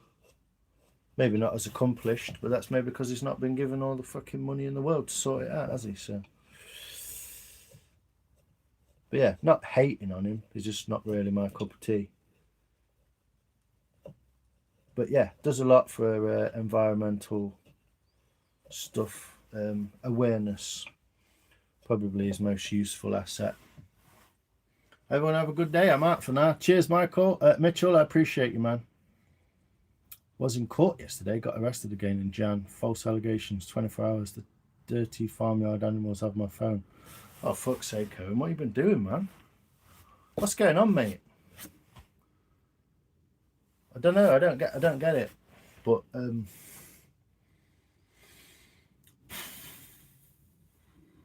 I hope you're all right, mate. Yeah. I hope you're all right. I don't know what else to say, man. But yeah, I had someone try to rob my bikes about 3 weeks ago. Middle of the night, caught them on the garden, on the yard. Told them to fuck off, basically. Turns out to be two lads, and luckily the police acted quite quickly and got hold of a couple of lads down the road at 1:30 in the morning who didn't look like they were doing anything productive with their lives. Very young to be out apparently at that time of day as well. So, but that's all I know. But I fucking hate the plod. I hate the plod as much as any other man. But I tried to only be that side of them, where I'm asking them for their help rather than getting fucking arrested. But I hope you're all right, mate. Yeah, I hope you're all right. You could do that. You have a good voice and talk and look, do those types of things. Lines. New David. Don't know about that. I like to do so. I like stuff like that. I'm learning a lot about, you know, wood, the outdoors, the uses of materials, flowers, berries, plants, birds, you know, the natural wildlife.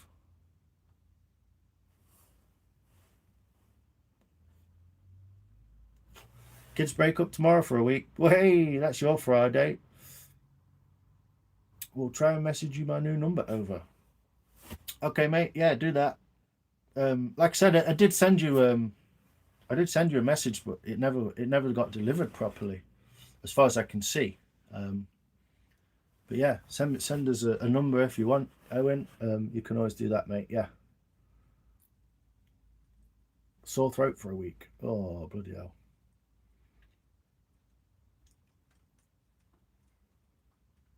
System is working great so far. Thanks, mate.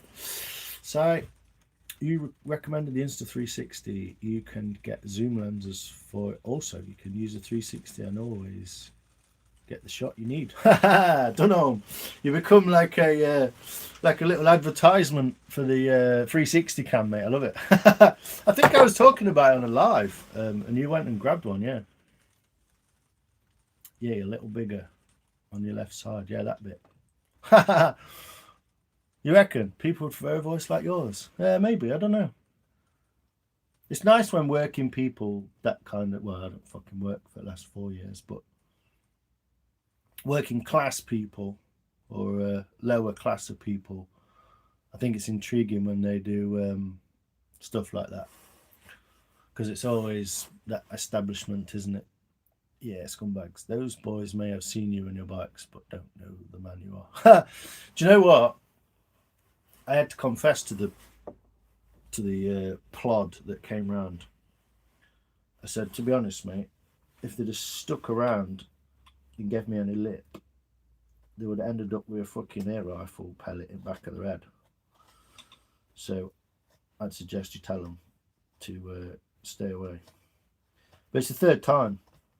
It's the third time that's happened because they know that it's an address with motorcycles in the drive.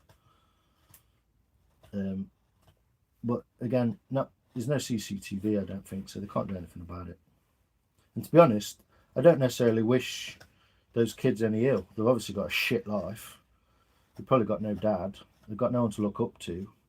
And if they're about at 1 o'clock, 2 o'clock in the morning trying to nick motorbikes, shit motorbikes as well, not even one worth nicking, it's like worth less than £1,000, then, you know, fucking feel sorry for them, to be quite honest. But as long as they don't come on my yard again, they'll be safe. But yeah, determining what is reasonable force, that's the argument there. Reasonable force. I mean, if I let go of an air rifle pellet at 1 o'clock in the morning out my window and someone happens to be stood on my drive, I would say it's their fault for standing on drive.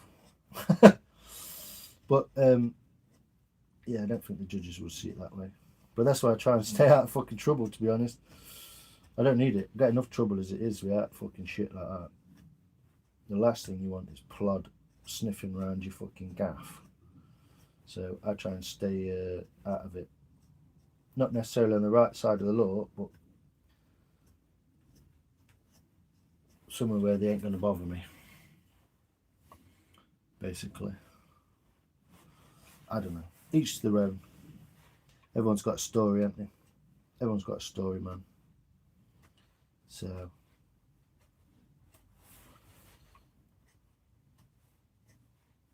But yeah, I can't wait to finish this fucking bowl because I want to use it. I want to make some porridge in it before it gets too warm. Before spring.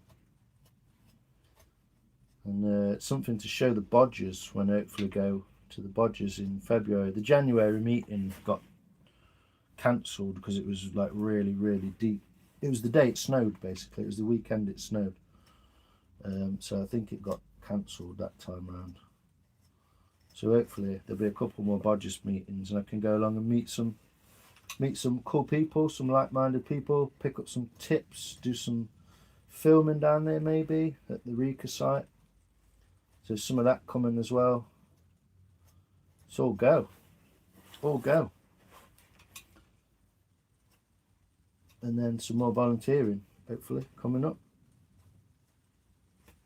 With the Sherwood Forest Trust. I would recommend if people have got time on their hands, they should go do stuff like that, to be honest. Keep themselves busy in a good, positive way. That's what I recommend. But, you know, that's just me. Not everyone's the same, are they? But, yeah.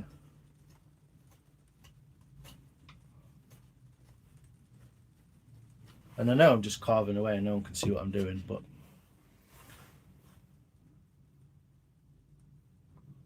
Haha, I'm not very up to date with tech. Not you can imagine, it's blown my mind. Yeah, I imagine some of the shots you can get with that thing. Don't know, is absolutely amazing, mate. There you go.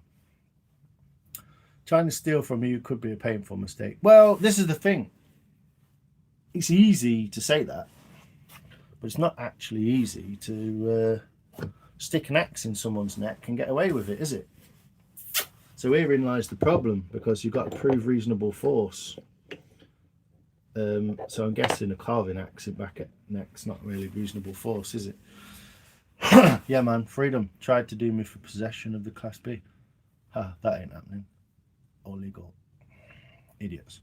They've taken my firearms away again. And something to do with a baseball bat. What the fuck? That's a shame, Owen. I'd have took them off you, mate. For the time being, kept them safe. But obviously, I couldn't get in touch with you at that point because, like I say, I sent a message last one and it didn't get through. So, yeah, fight him all the way, man. But yeah, crazy situation. I know you're in a crazy situation.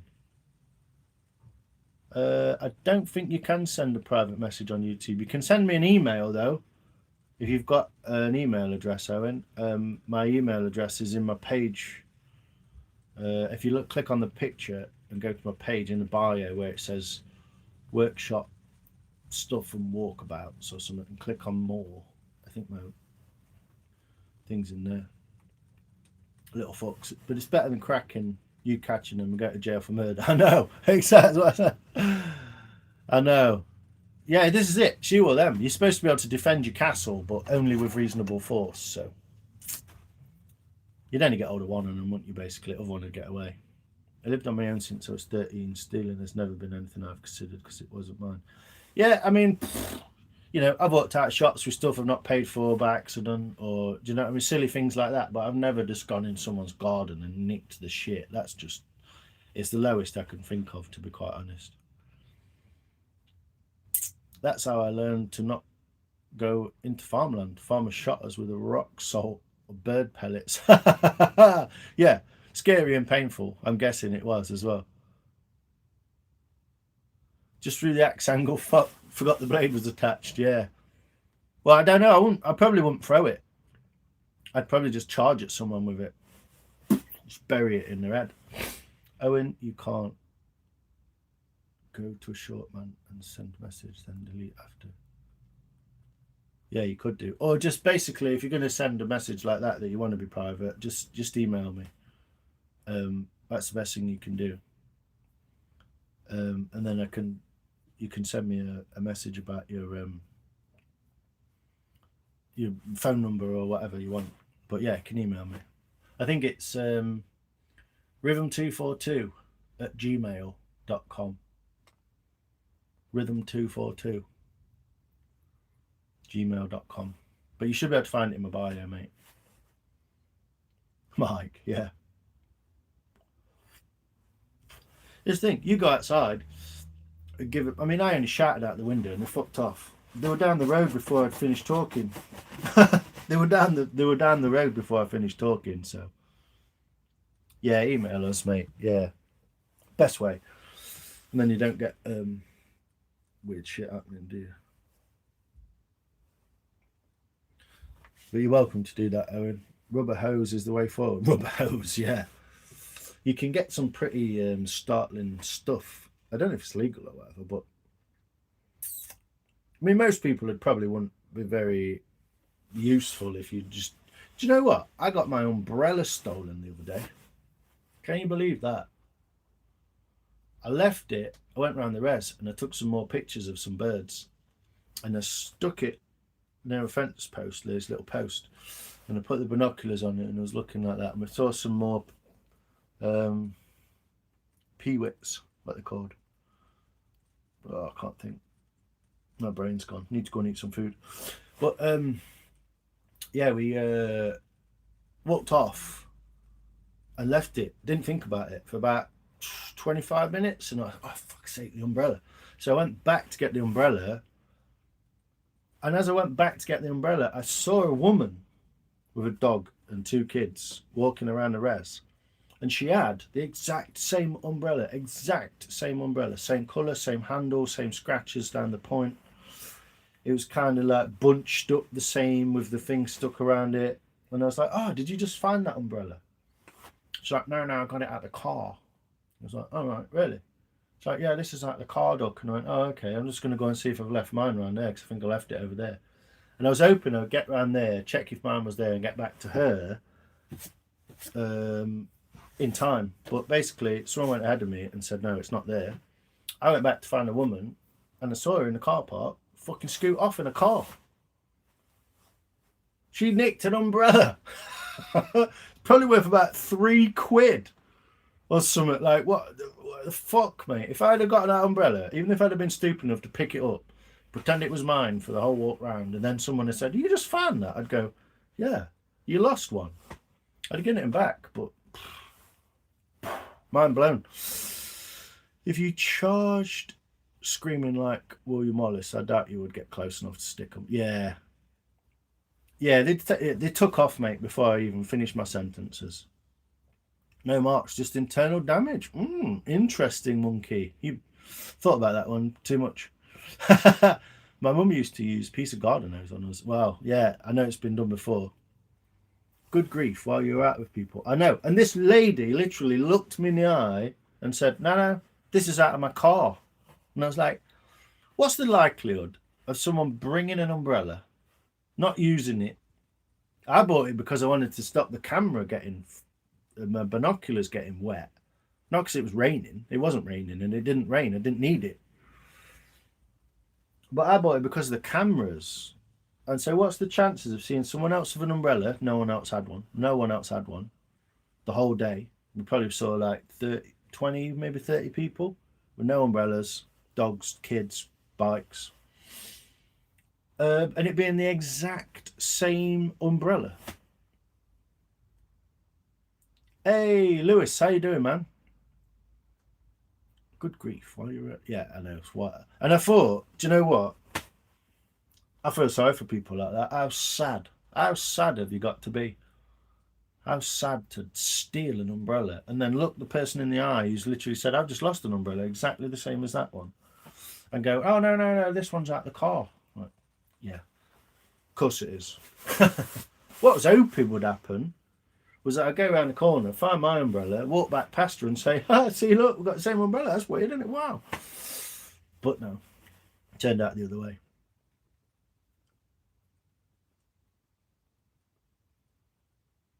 Busy out there, I'd have left it myself. Yeah, I mean, if I saw someone's umbrella, I'd just go, someone's left their umbrella there, look. I won't go over and go, oh, fucking umbrella, I've been after one of these. Just go and get one. They're only like £5, aren't they? I mean, how bad has your life got to be?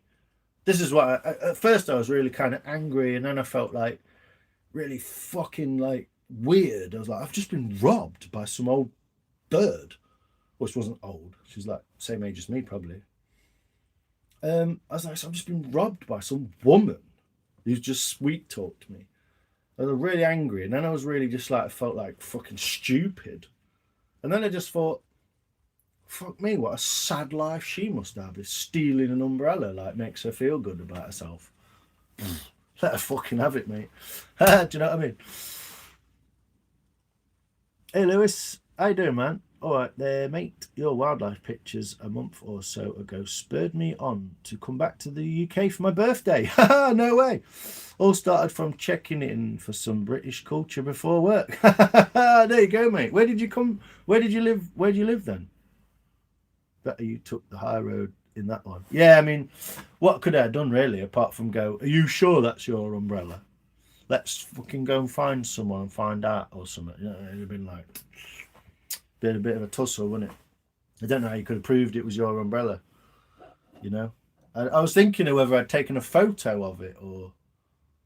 I mean, it was in an old video. It was in the video when we did the cleanup. So I could have shown that, but I just thought if you're sad enough to nick a fucking £5 umbrella or something that's old anyway, then you know what I mean. I hope you crash on way home. Do you know what I mean? Sent you an email. All right, Owen, cheers, mate. Originally from Shropshire. On the Welsh border. Nice. Awesome. So you went back to Shropshire, did you?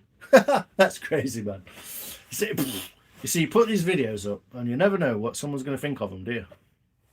End up taking a plane flight from the US back to Britain just to see it.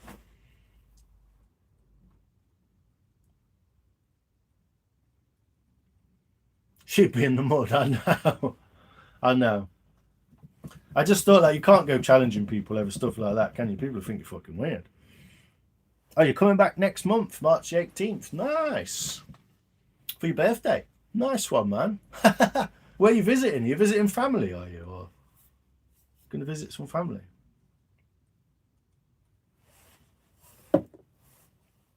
Just going to try and get this a bit more flat as well.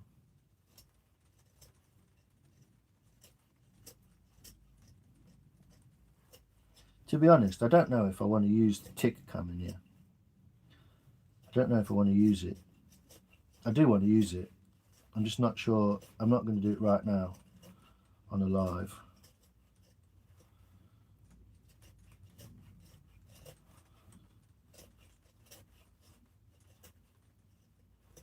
But I should have. I wasn't thinking. I'm so dulled out most of the day. I've not really been thinking. I'm busy this morning filling forms in and fucking DVLA, all that shit.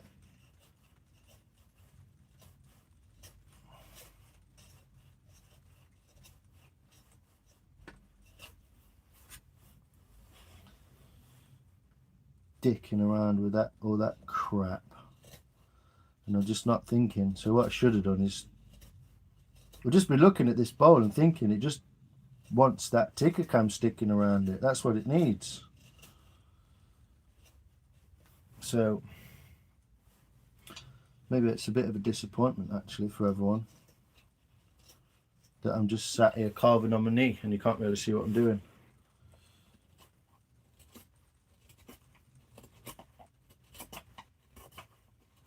I'm just making the bottom of it a bit flatter. Hopefully a bit flatter anyway.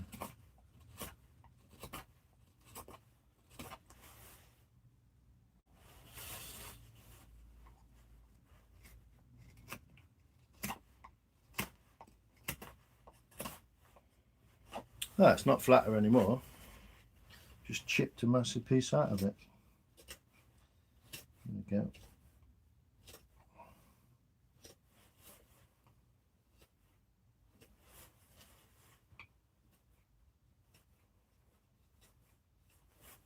Maybe I could use the little shallow bowl knife to put a little depression in that once I get it flattish.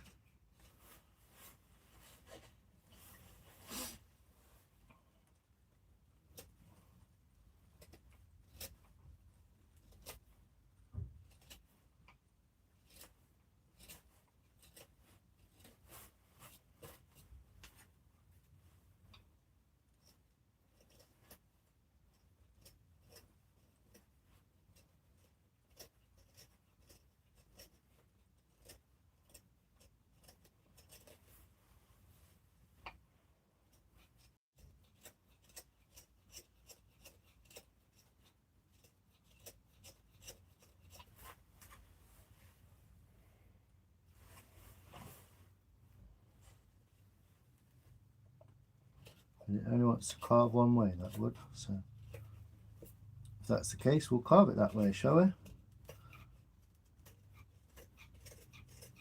I don't know. Unsure. Not sure what I'm doing, am I really? In a tug of war. I know it'd be brilliant, wouldn't it? I'm actually coming back next month. Right, people off to bed. Cheers, Monkey. Appreciate you, brother. Thanks for all your kind words and your support and your I look out for your little AI post as well, mate. Feels a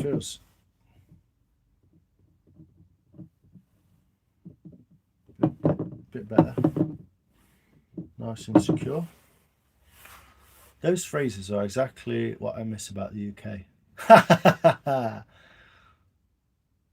Write your name on it next time. I know. I would have thought. Imagine if I was on a live or something. That might have freaked her out. I could have used that. Couldn't have pretended I was on a live. Thanks, Monkey. Appreciate you, mate. Carving wood. That's cool. Thanks, buddy. Yeah, I do a lot of it here.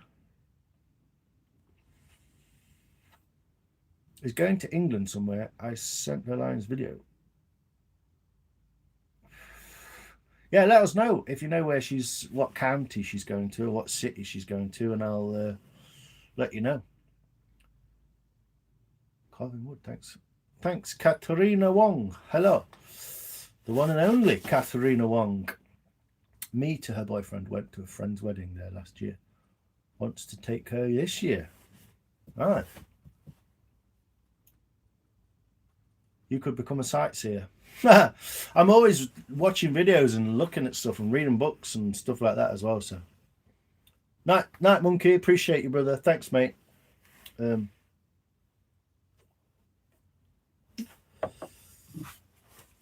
But yeah, I'm kind of scared to use that cam in here because I don't know why. It's fucking half the thickness. It's twice as thick as that.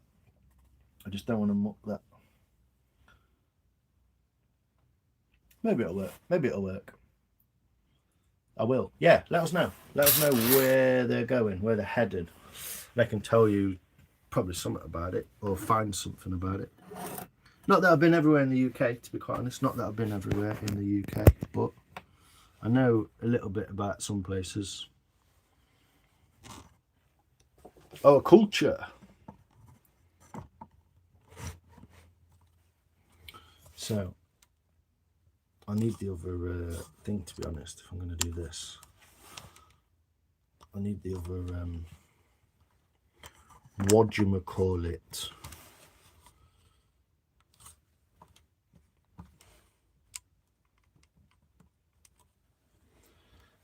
What I could try. I need my other tripod, really. Look, we could see if I can clean the edges up with it, maybe. We'll see. We had some fella blast past us in a Mustang.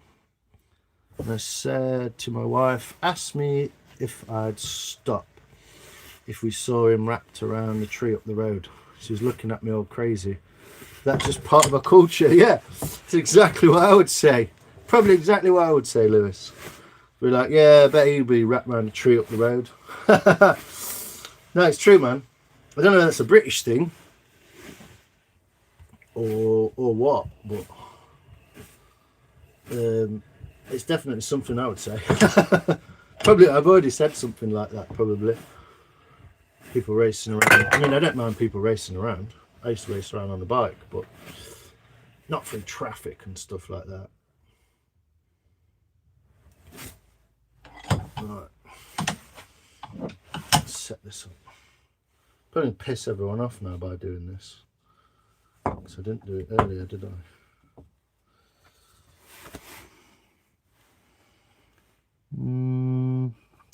Nope, that's not going to work.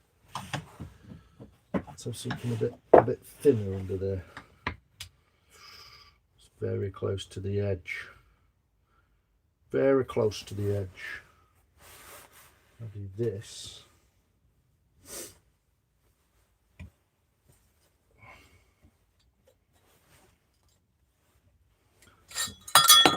It's not going to fit that way.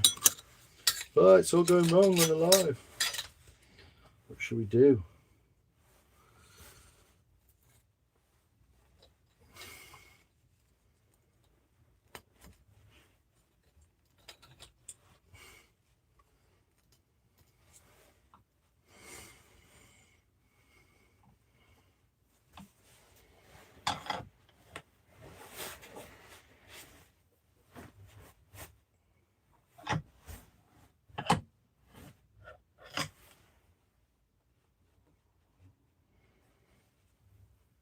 I'm not sure how safe that is.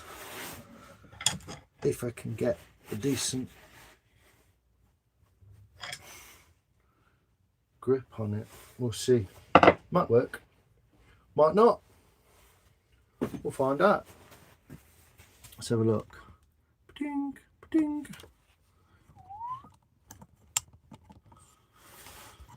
Should really get my other camera so you can see it better. But let's have a look. Unplugged from the Matrix. Nice. Logged off and fucked off. What's a crack a lacking in here then, Si? We're talking all sorts. Did you see this? This is quite exciting. So if I don't, did you see this? I'm not sure if I showed it you. But it was found under the tree that they cut down at the bottom of the garden, at the bottom of the street. So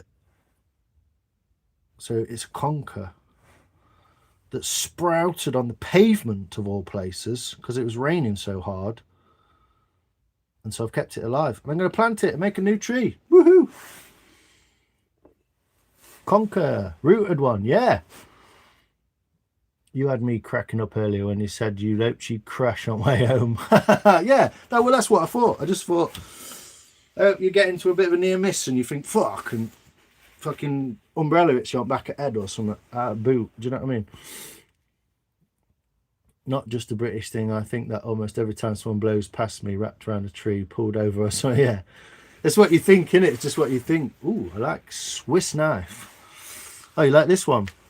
It's called the Swiss Army Forester. They do a different one now, but this is the Forester. So it's got your normal bottle opener, corkscrew. I believe this is for an awl. I think it's an awl for making holes into wood. So you can put screws in it. It's got the usual tweezers in there. Standard Swiss Army. Toothpick, standard Swiss Army. It's got the screwdriver, which is locking, so it don't flick back, and it's also got the bottle opener on there, but that's locking, which is quite cool. This one is, I believe, a can opener, and you can use that as a little I've used that as a screwdriver and actually bent it. I wonder if I can bend that back on there. Can you see if I do that? Let's see if I can bend that back on there. Straighten that out.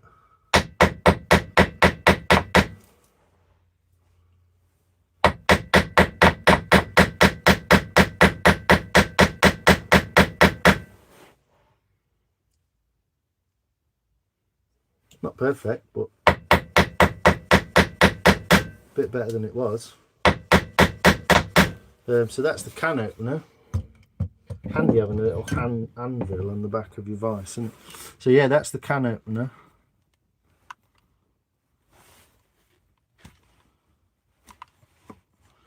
And then the reason I've got it, I bought it for a Christmas present, a birthday present, I believe, it's because it's got the nice blade and really nice saw on it. So there you go.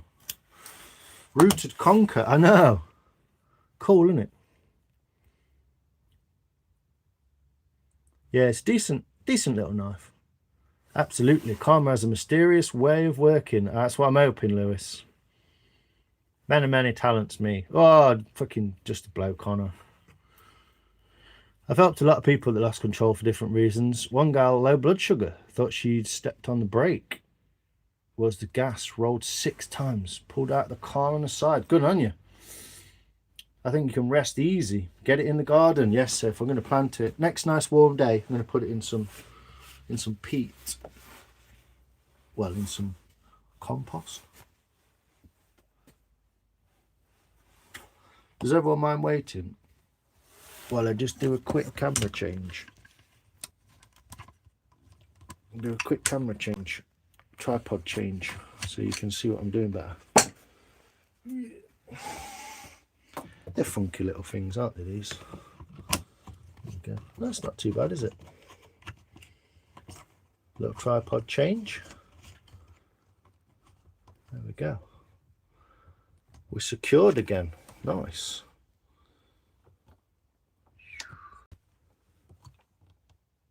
Hopefully from there you can see what I'm doing.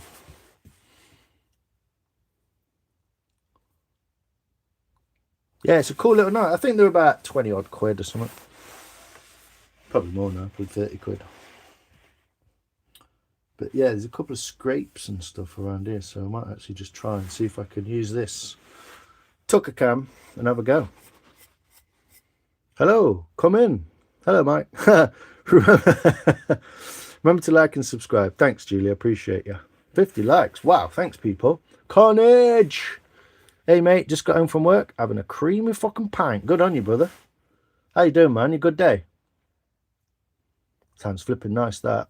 Yeah, it's a fun little knife. They're good. It's called a Forester. I think they do a Forester version 2 now as well. It's not a legal carry in Britain though, because,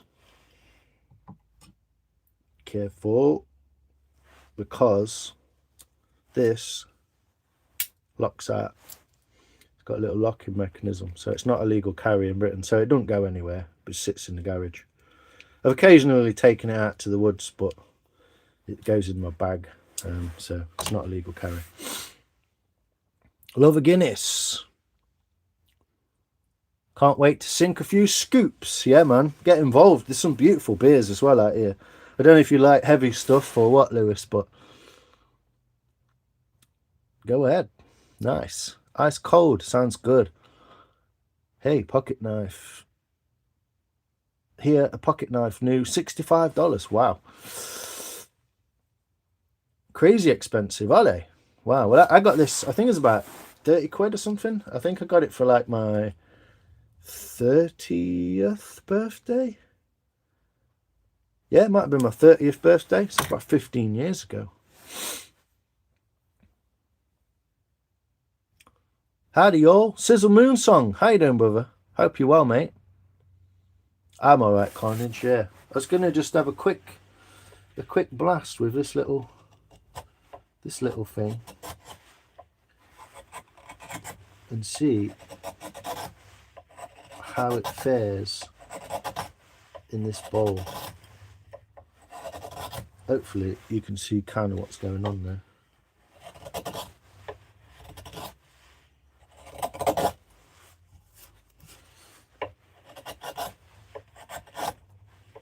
It's not really, but what I want to do with this really is start to use it in a fresh cut bowl, which is what I'm going to do tomorrow. But it sure leaves a really nice finish, so at least it's got a nice finish to it.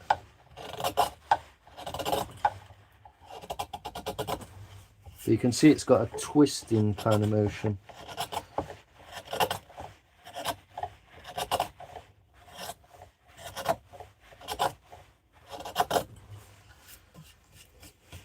And also, it can be used this way.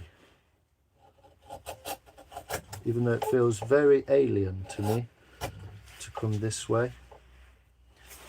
Just because I don't have a left-handed knife at all. So I've never really had to do this.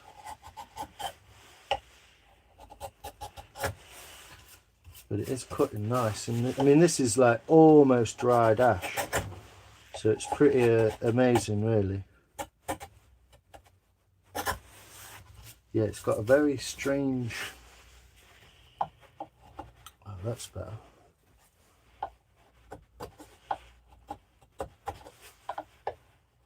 I look very amateurish doing this, to be honest, because I'm just not used to it, but just learning how it cuts. And obviously I need to be exactly where the camera is. Obviously.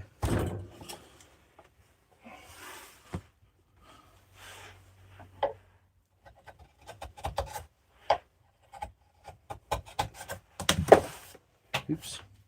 Vape down. Move that out of the way. But yeah, I'd like to get the hang of it this way, if I could. Yeah, it's gonna come out of there, so I'm doing 10 things at once and I'm not quite prepared. As long as I don't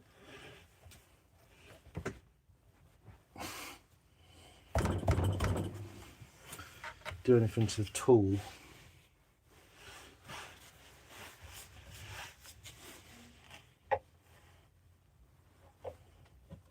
Because it's so sharp, it's very easy to make a mess of something that was formerly perfectly okay. This is also the reason why I want to be building myself a bowl mate so that I can put a bowl in a vise and get around it. But you can kind of see it working. Not perfectly, but we're getting a bit of a nicer edge on there, nicer finish.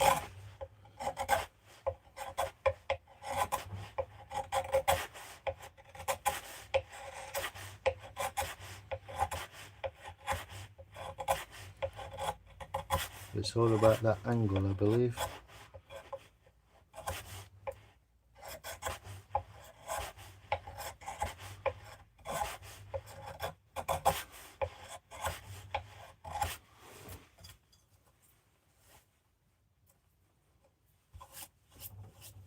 Yeah, not quite as at home with it as my other tools, but this is part of the learning process. So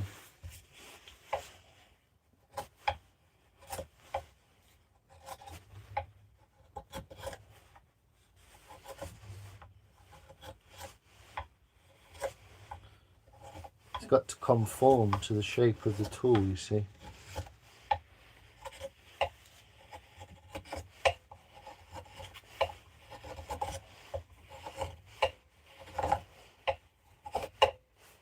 And until it does, the tool will slightly fight. If I'd have made the whole bowl with this tool, then it wouldn't be fighting quite as much. But it's kind of fighting through this grain anyway.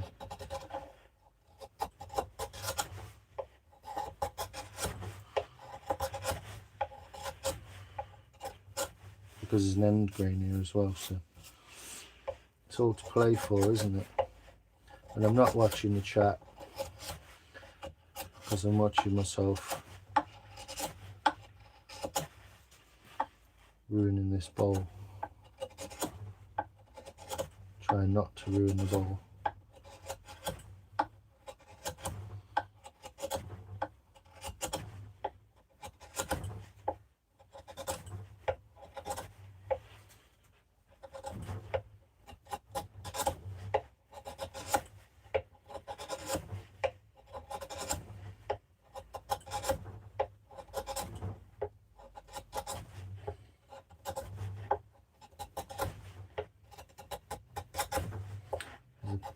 Perfect knot in there as well. So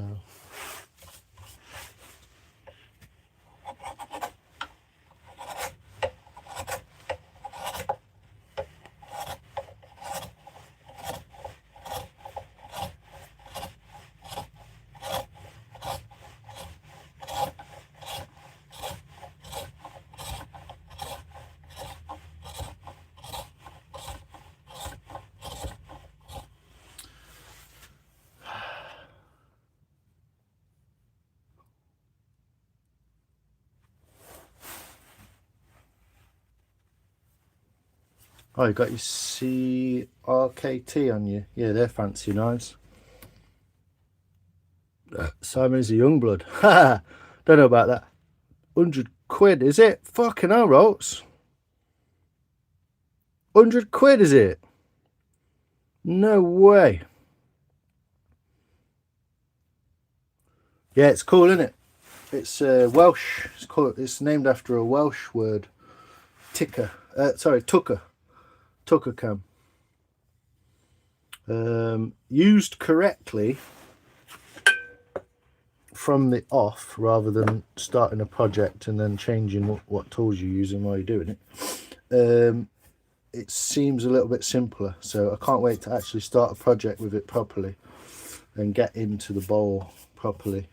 What I'm doing here is clearing out what I've done previously with a standard spoon knife, which is not a problem But obviously this blade wants to conform to a slightly different shape. So you've kind of got to get that shape in there first. It seems like coming up from the bottom, it's making nice shavings though. Like a little plane. Yeah, coming up from the bottom, it's yeah, durable. Good steel, yeah. Yeah, check them out, Lewis. They're good knives.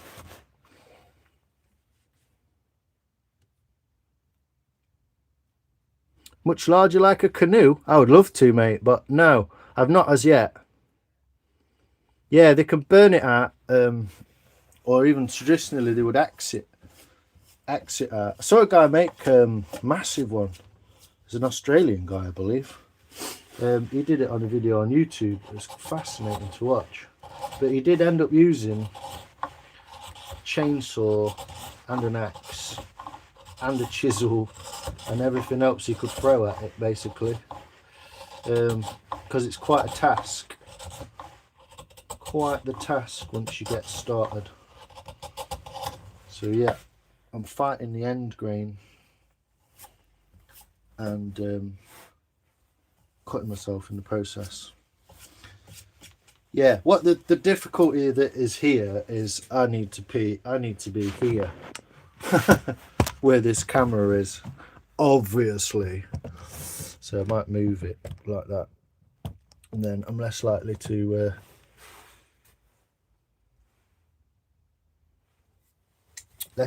kill it. But also, I wasn't planning on doing this. I'm just kind of having a go. And that's why I need to go and eat, to be honest.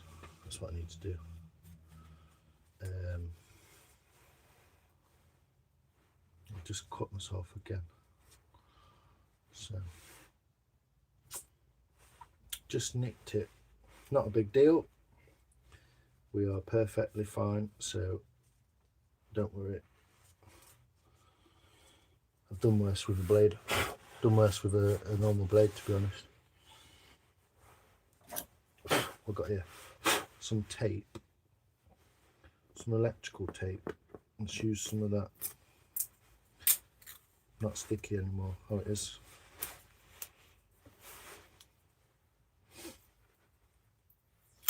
Yeah, we'll have another 10 minutes, see how we get on. I'll just stick this to myself to stop that bleeding, because it's bleeding annoying more than anything.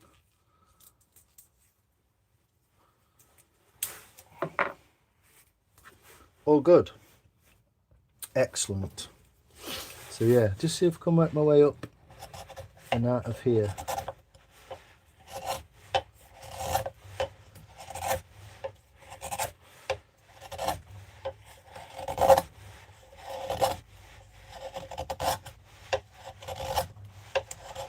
What I don't want to do is change this too much, this bowl, because I quite like how it is.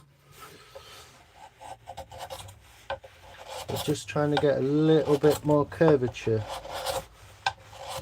into these sides. Sorry I'm not watching the chat, but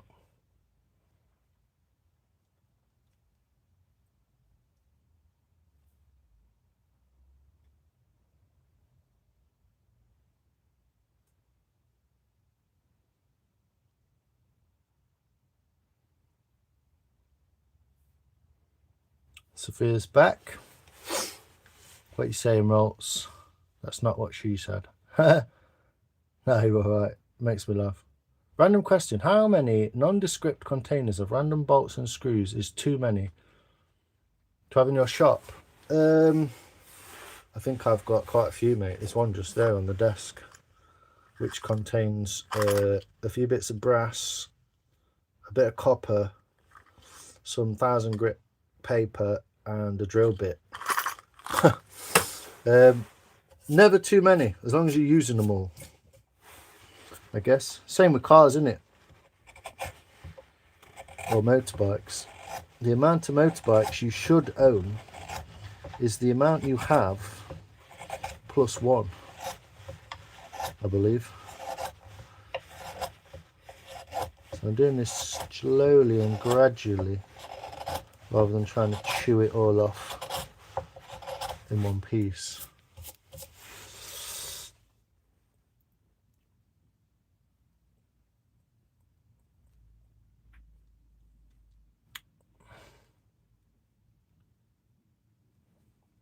Just let your pet beaver carve it.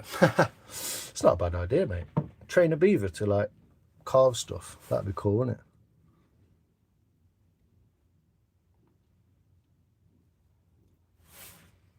Got 6 I use mostly. What? Pots with stuff in it. They are by my elbow, letting board on a shelf dry. I got so many knives now, I can carry a different one every day of the week and still could change out. They were different. You do have a knife addiction, yeah. And you're collecting chainsaws. Yeah, you're doing well with that. Managed to get some nice ones as well. Some still saws. Little beasties. Have you done that job yet? You're going to cut some trees down and get paid for it.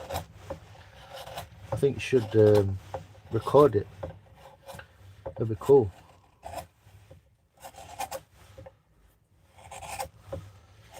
Yeah.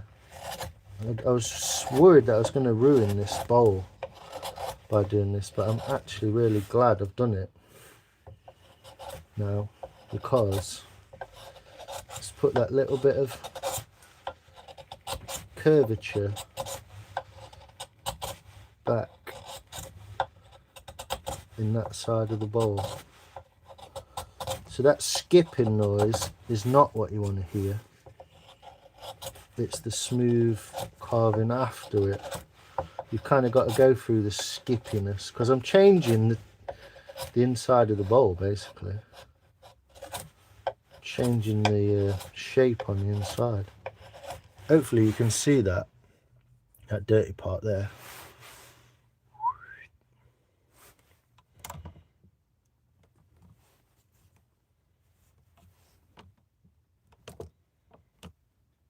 You can see that dirty part.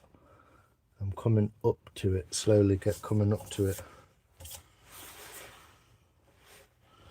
Also trying not to hit the rim with this tool as well. But I think this is the correct method. Just slowly work your way up the wall,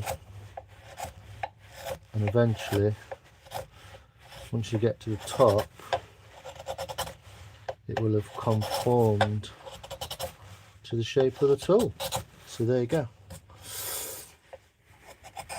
And it actually, I think it's improved the look on the inside of the bowl now. So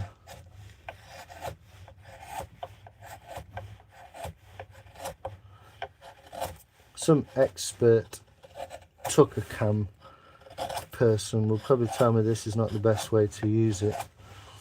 But again, I've come into this project, it's almost half done, well, mostly done. So I'm kind of coming into a project that's been done already and changing it to the shape of this tool again. So hopefully you can see that. You can't see anything, can you? Oh, good old YouTube.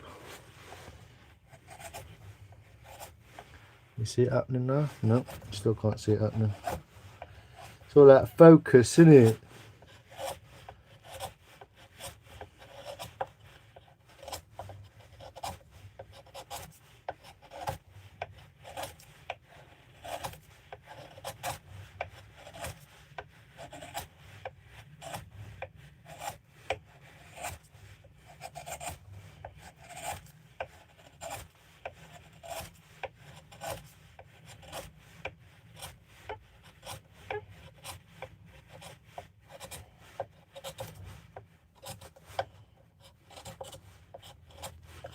Surprising how gentle you can be with what's seemingly like a bit of a beast of a tool. But yeah, surprising how gentle you can be with it. Come on, Bloody YouTube. Focus on the background over there, yeah? Crikey me. So now I can get almost a full swing at it because they've got the bowl to conform to that shape more.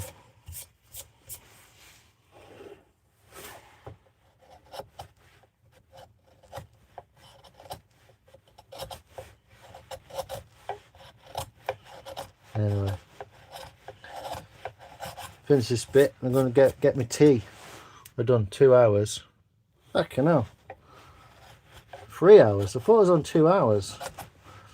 Definitely going to go at the 3 hour mark then, people. So 4 minutes. So just get the last bit out of this lip.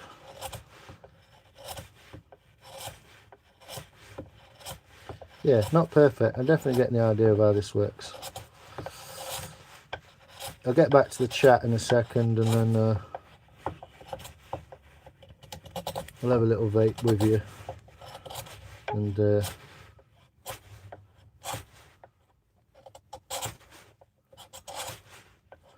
isn't really the correct way.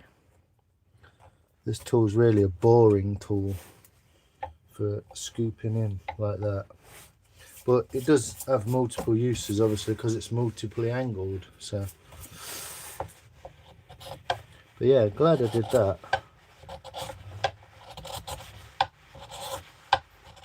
Got a really nice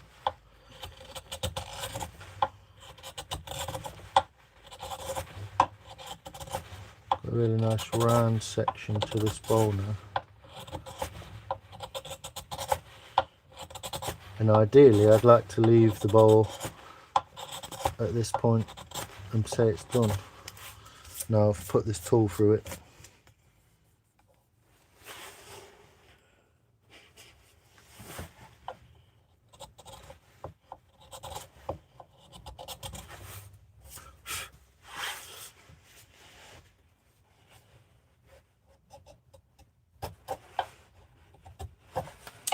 Yeah, it wants to come this way because of that end grain.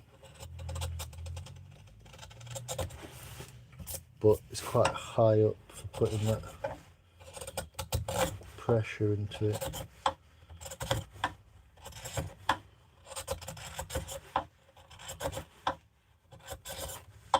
I'm also going to have to learn to sharpen this big beast, you know.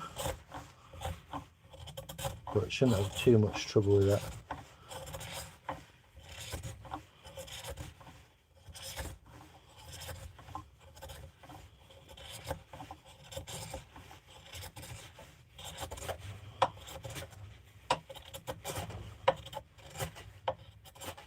Yeah, ideally I'd be a bit lower down on this. Be a bit lower down on this surface.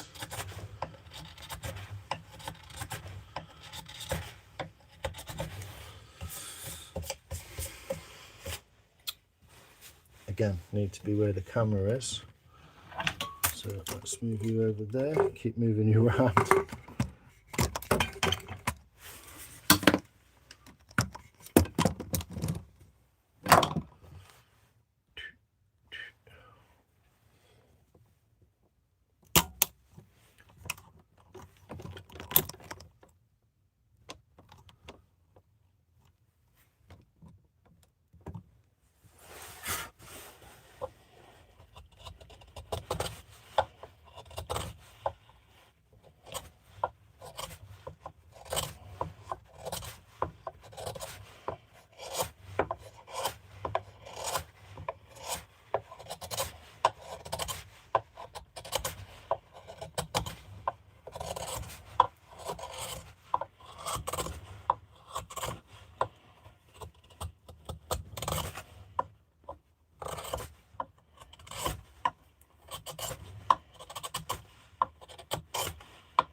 Interesting tool.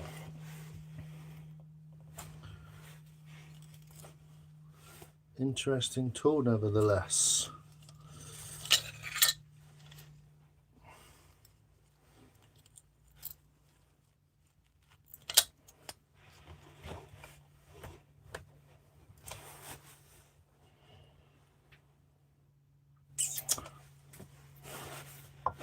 But yeah, I think I'm going to leave it about there. I made my way around most of this side to here, and I made my way from this point around to here. So yeah, just the end grain really, but that's got to be done in a sort of diagonal fashion out this way. So there we go. You get to see it in use for a first time basically. And I've been ignoring the chat, so my bad. We'll get back to it. Put the sheath back on this bad boy. I'm going to clean it actually when I'm finished, but there you go. What do you reckon to that?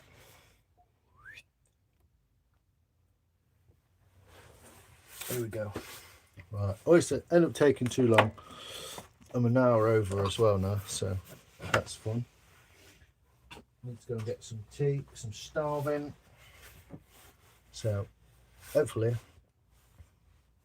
I'll show you the bowl in a sec. I'll just grab it out of the vise for you. Move you back over there.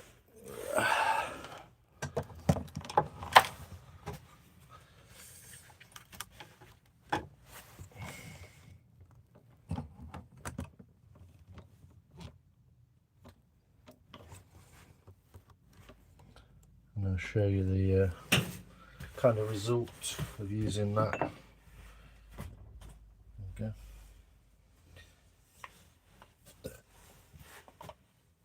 There's the difference. Not a lot, but I love that light.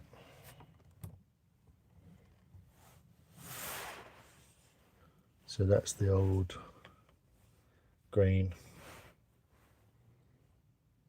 It's got slightly more curvature to it. It was kind of flat on the way in and now it's more curved, so I'm going to have to figure some more bits out because getting around it on that vise is a nightmare. So there we go. And there's the bottom. Done the bottom a little bit better. So it sits now on the table.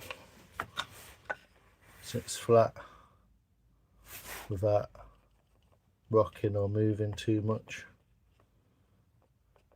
Pretty stable. There you go.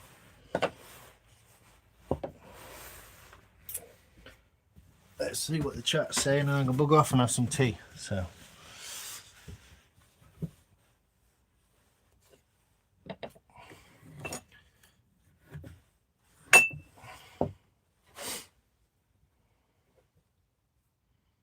thanks, South. Beautiful bowl.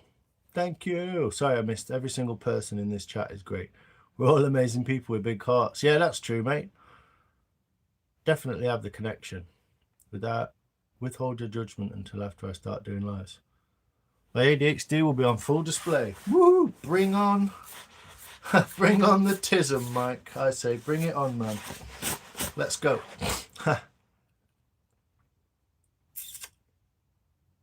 Makes me superhuman. That's the way to think about it, Carnage, yeah.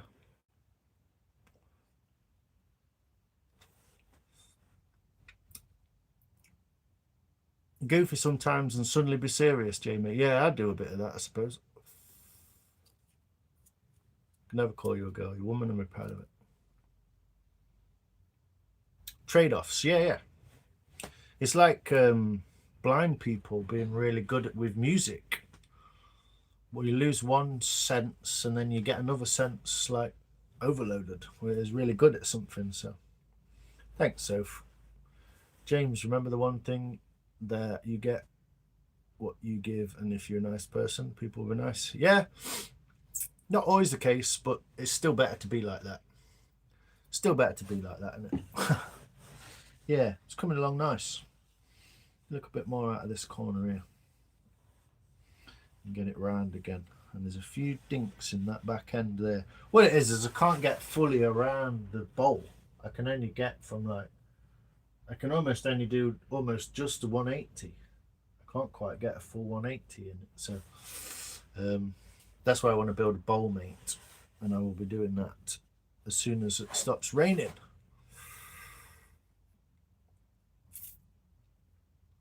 Thanks, Star. How you doing, Star? You good? Hope you're well. Thanks, Mike. Yeah, stick some oil in there. I'm just going to use it to put, like, I don't know, a bit of soup in, or so. I'm just going to use it, see if I can get as much use of it as I can, and see how it holds up. You know, it's quite chunky. The thinnest part is here. Still need to get that corner off of there. Still need to get that corner off of there a little bit. The thinnest part of it is the handle part, which is what I kind of wanted. So it's gone kind of how I wanted it. And it's kind of a bit like you know, the knob of an axe. You know, the end flare of an axe to stop your hand sort of coming off. It's called the knob of an axe. Hilariously, it's kind of like that, so you kind of can't drop it. Might be used for a drink maybe one day. Christen it with a whiskey or something. I don't know.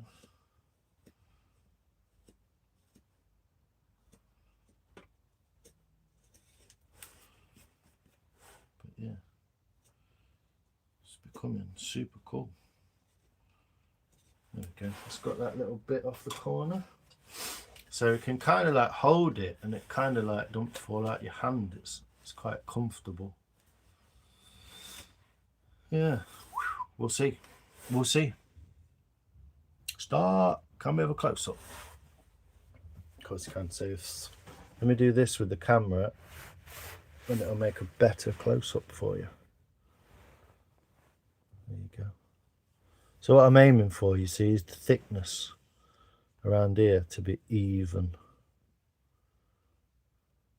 nice and flat. And what I've tried to do is curve that downwards into the bowl. It just looks nice. So when the handle is higher than the bowl, it's almost flat, you can see across there. And then I've left it to come up naturally high here.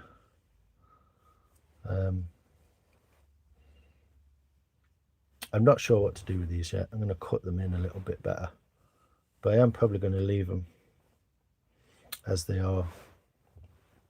But there's only one crack in it so far. It's right in the middle of the bottom, right in the middle of the handle, and I've almost got the handle so there's no bits hanging off how I wanted it.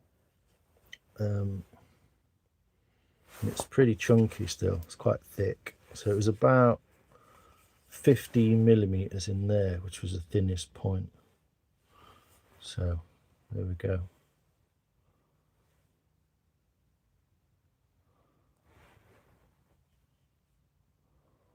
I've got to clean all this surface obviously because it's got dirt on it now from keep putting it down, but it'll just be a quick knifing over. You can see I've come to this point. There's a little bulge there, so I'll work that bulge out of there basically by just keep chipping away. But that's basically what she's looking like. Yeah, fairly flat bottomed, and as you can see, the bottom is off center. I've put it back a little bit because it's got the weight of this handle to kind of counter the weight of it.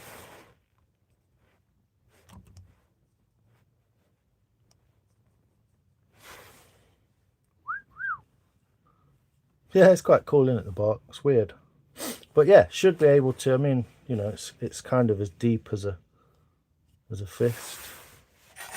So we'll look at a depth on it roughly.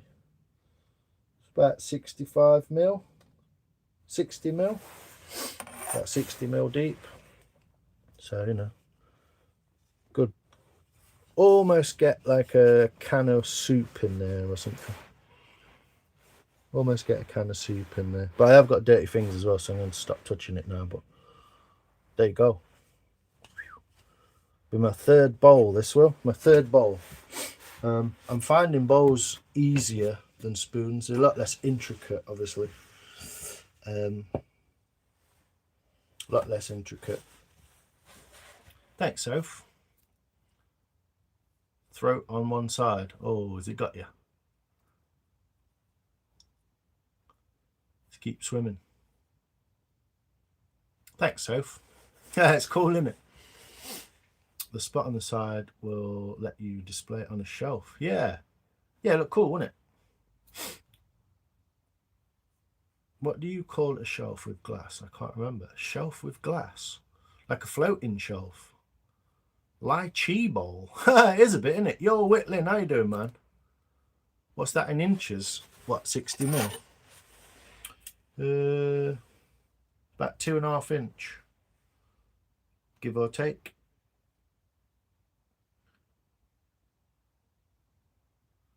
Yeah, 2 3/8. So, you know, it's kind of like a little noodle bowl or a little tiny cereal bowl or something. So, how you doing, Whitlam, buddy?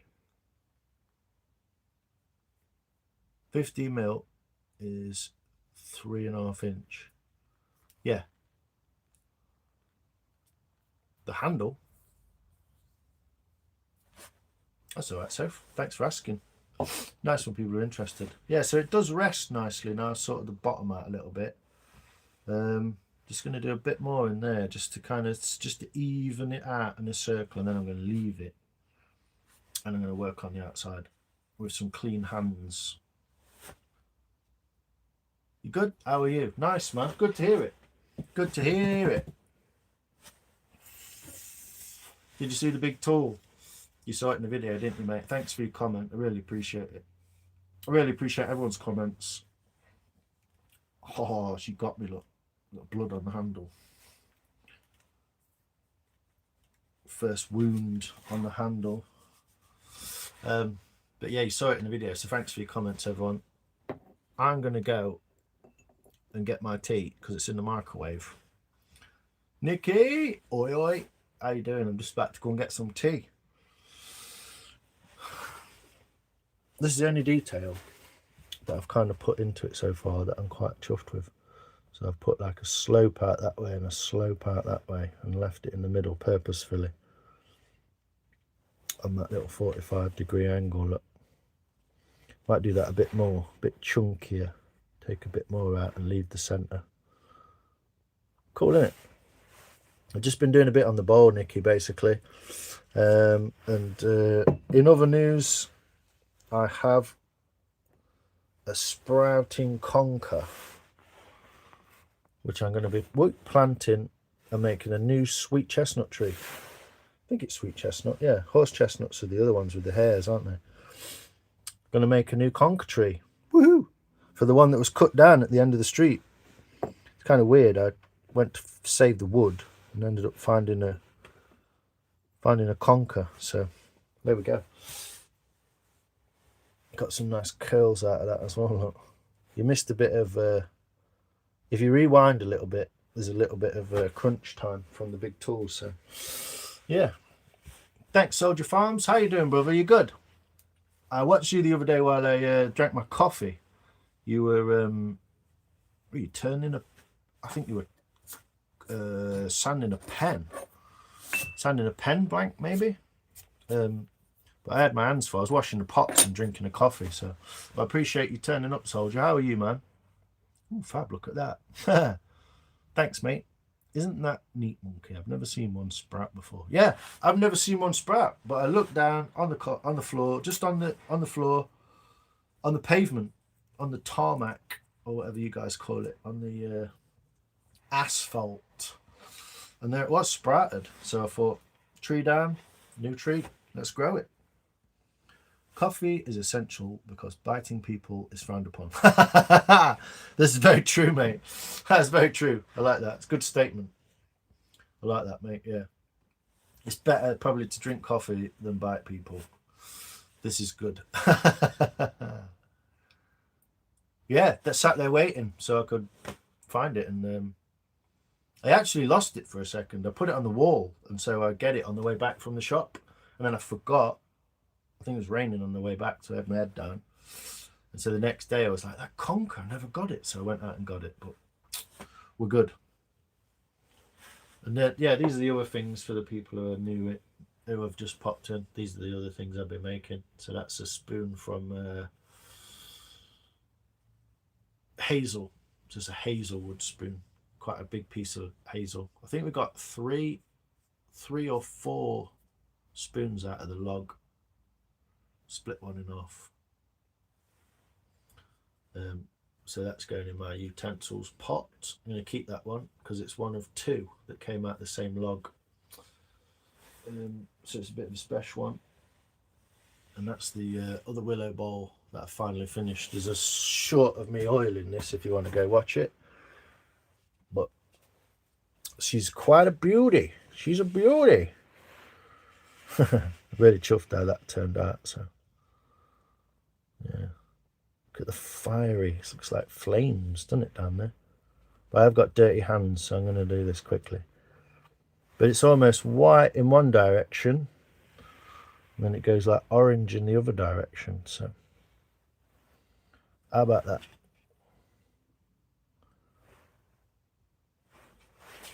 There's a side view of it, so you can see the shape.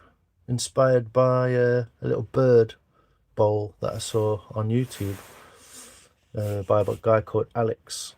Really interesting bloke, makes some very beautiful pieces. So yeah, there we go. All finished, drying off. Right, I'm going to go and eat my tea because I'm starving hungry and it's getting colder in here. It's gone down to 3 degrees tonight apparently, so yeah, I'm going to bugger off. Like me and my marbles. You lost, yeah. I'm glad you found it again. Been a long day, mate. I taught gym and kids were wild. Oh, wow. Yeah, working with kids is rewarding, but can be difficult at times, depending on how old they are and what you're trying to show them. Hey, Lion, I know some guy that's a professional knife maker in the UK. I'll probably give you a few pointers and tips. Nice. Who's that then, Monkey? Is he on here? Or is he seeking out over grain? I know. Awesome bowl. Thanks, Whitland. Cheers, Nikki. That's nice work, man. Thank you, soldier. Appreciate you, sir. Damn phone. Geeking out over grain. I know. Take a shot. Nah, it's a piece of piss. Yeah, well, this is the thing as well. You are naturally that way inclined, I think, Nikki. I found it interesting and rewarding, but ultimately found I had difficulty with it, so I couldn't do it. Facebook's and is he on Facebook? Is he? Do you know his name? Because I might know of him already, and then I don't have to chase him. Interesting to know if you know his name or his company or whatever.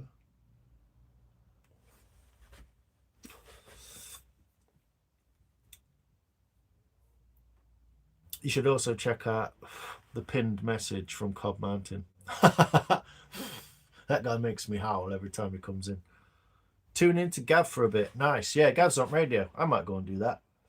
niftyradio.co.uk. Our friend Gavin on the go. He's on the radio currently. Go and get in there, send him a text or something. Let me check. Yeah, see if you can catch his name, Whitland, and I'll see if I know him. Take care, everyone. Thanks, Nikki. Appreciate you. Big love. You know why. Have fun. Yeah, see if you can grab his name. Or stick his name in a comment or something. I need to go and watch some of your videos, mate. Oh, I saw some of your carvings that you sent to Amy. Awesome, man. Lovely. Bye now. Take care. Love you. Bye. Why you drink your tea? Wes is live. Nice. I'm going to eat my tea. I know that's a weird concept. I'm going to eat my dinner, lunch, dinner, tea. I call my late food in the evening tea. But it's a northern thing. Be right back. Thanks, man. I appreciate it. Yeah, it's cool. I liked your little carvings of your little army of trolls. It's really cool. Little gnome type people. Yeah, really cool. And awesome painting as well, man. Did some cool painting on them, you know. It's really cool. Takes it up a notch, doesn't it? I love it. Yeah, see if you can get the guy's name and I'll see. See if I recognise him.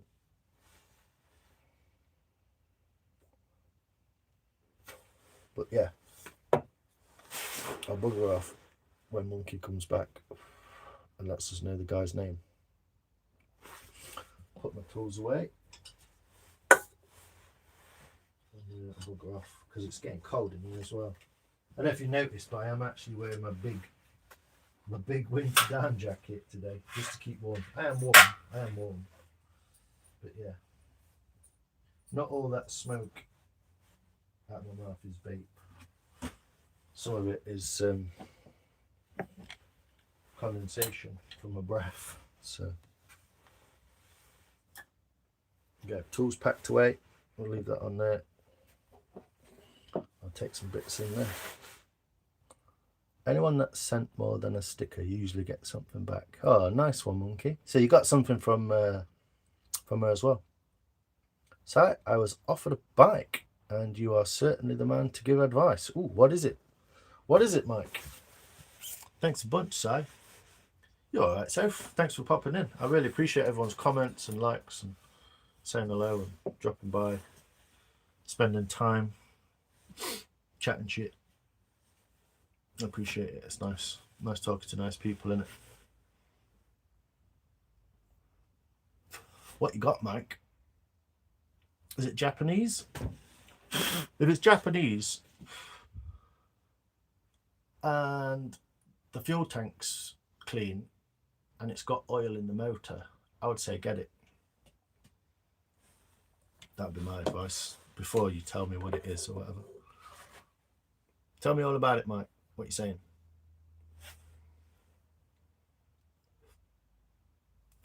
Hang time Facebook. How you doing, brother? You good? Hello. Yeah, let us know, Whitling, what that guy's name is from the UK. Knife maker. Interested. I might. Tell me what this bike is, man.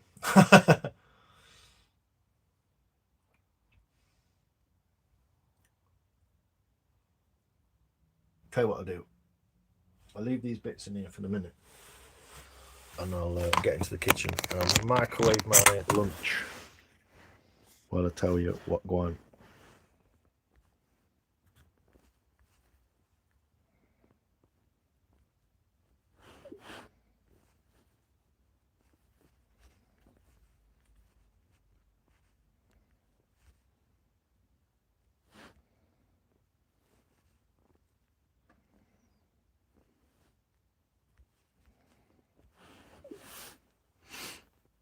Gary Hackett.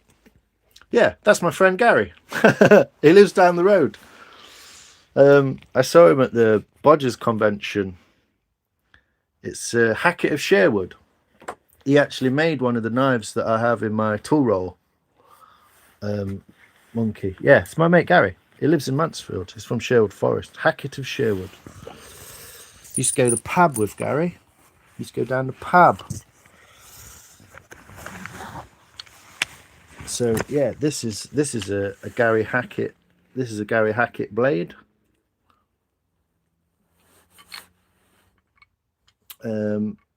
Spalted sycamore with a matching spalted box sheath. They're nice. He makes very, very nice blades. He's world renowned for his sharp tool making. If you take the top off, I'll show you this. This is one of Gary's blades. So there you go. Yeah, local guy, Gary. Know him from down the pub. That's one of his hook knives. It's a beautiful piece of kit as well, and you can really like chew through material. It's really good at carving out like real nice. Yeah, it's lovely tool. Spalted sycamore handle. You can see the spalting lines there, look. And the matching spalting on the sheath. And he makes all this himself. Beautiful pieces of kit. But yeah, I do know Gary. he will be giving me some advice at some point. I'm going to try and go and get an interview with him, actually. Watch him do maybe some forging and do a live interview with him, or record some interview with him. But he's so busy, mate. He's so busy. He ain't got time. So I'm going to try and catch him when he's got through some orders, making axes and all sorts. But yeah, check him out on Facebook. Check him out on Instagram. Hackett of Sherwood. Definitely a top tool maker in the UK. Top three, maybe top 3 tool maker in the UK. Definitely. So yeah, we know Gary. Yeah, he does some beautiful Sloyd knives. He does a 100mm Sloyd knife, which is like that big. 100mm Sloyd blade, 100 quid, I believe. And he will ship around the world as well. So, yeah, contact him on Facebook. Definitely, that's the way to get a knife or a blade of him. But you can always ask as well, and I'll send him a message. I always give him a shout out when someone in the UK wants a knife. Yeah, do it.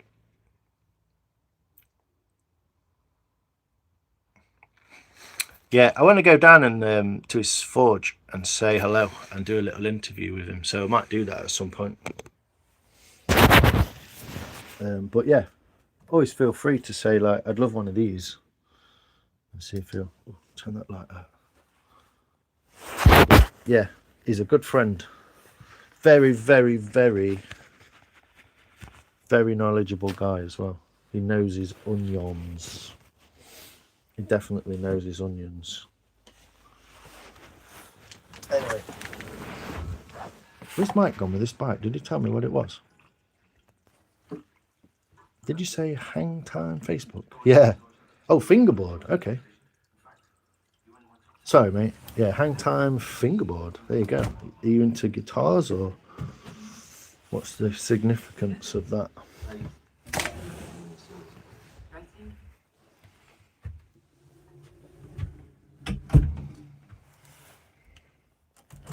Yeah, it will cost you, obviously. It will cost you. But they are top tier tools, mate. Yeah. And he's built that little business up from almost nothing. I can remember when he was in his shed at his mum and dad's house. And now he owns his own house. He's got a workshop, forge. He's got a power hammer. He's got lots of tools, beautiful anvils and stuff. So Lion's cooking show is technically going to be microwave your dinner from last time. My brother put it out earlier, so whoa, caught you.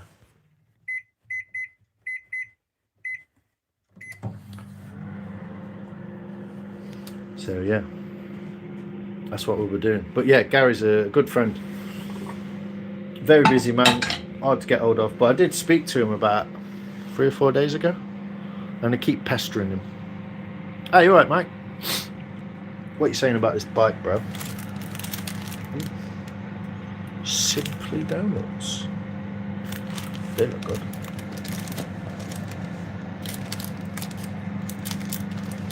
Might even eat this food with my favourite spoon. Look at that little face shovel. Perfect little scoop, isn't it? What do you do then, hang time?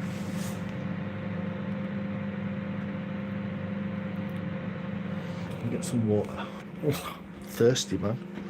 Thirsty work talking to you boys.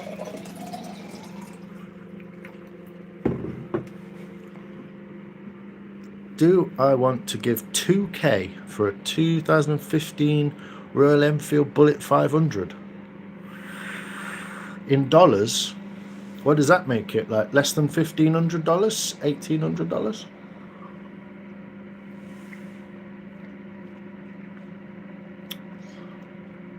If you want to look cool as fuck, Mike, then yes. It's the oldest known motorcycle manufacturer from India, Royal Enfield. You probably know that. But yeah, if you convert that to pounds, right, that's probably less than two. What would that be?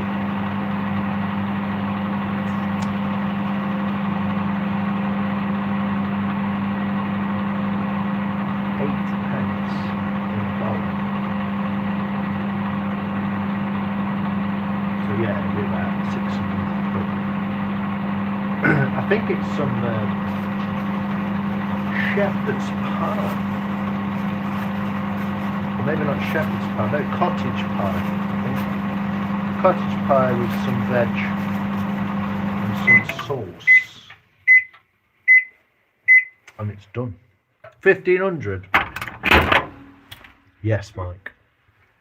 It's a really cool bike that you can modify, make it look like a flat tracker, make it look like a scrambler, put some different tyres on it. Cool bike as well, like. Yeah, it's one for the chicks, that one is, mate. Definitely a cool bike. Where they gone? Yeah, 15. If I got 1,500 quid and someone offered me a Royal Enfield Bullet 500, even a newer style one. What date did you say? 2015. Yeah, I'd say that's worth it. To me. Summer's coming up. You got a couple of 3 or 4 months.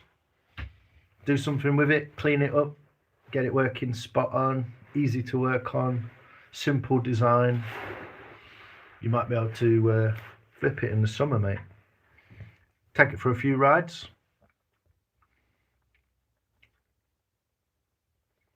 Yeah, you should. I mean, in Britain, you'll be able to get parts for that, definitely. But I would say in almost every continent on Earth, you should be able to get parts for that.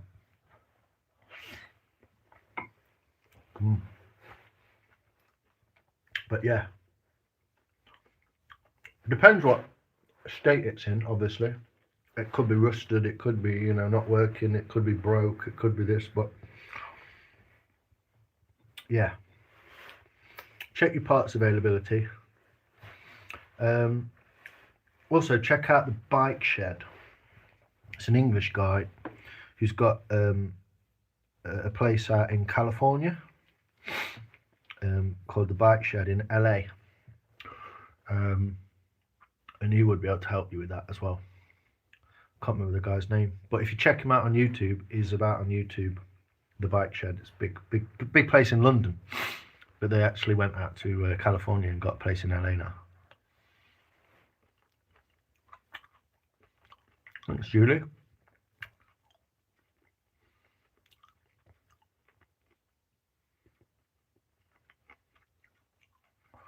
It'll be mostly old school mechanical. It'll probably have more modern point system. Not points, it might even be an injection, Mike. Might even be an injection. If it's carbs, I mean, grab it. If it's carbs, mate, grab it. But yeah, a kind of cool, sought after bike, in my opinion. Cooler than a Jap bike, maybe cooler than a Harley. Yeah, I would go for it on that, mate. I mean, if you can always WhatsApp me some pictures, mate, or the advertisement or whatever, and I'll be happy to look it over. I don't know a lot about them, but they seem to hold good value.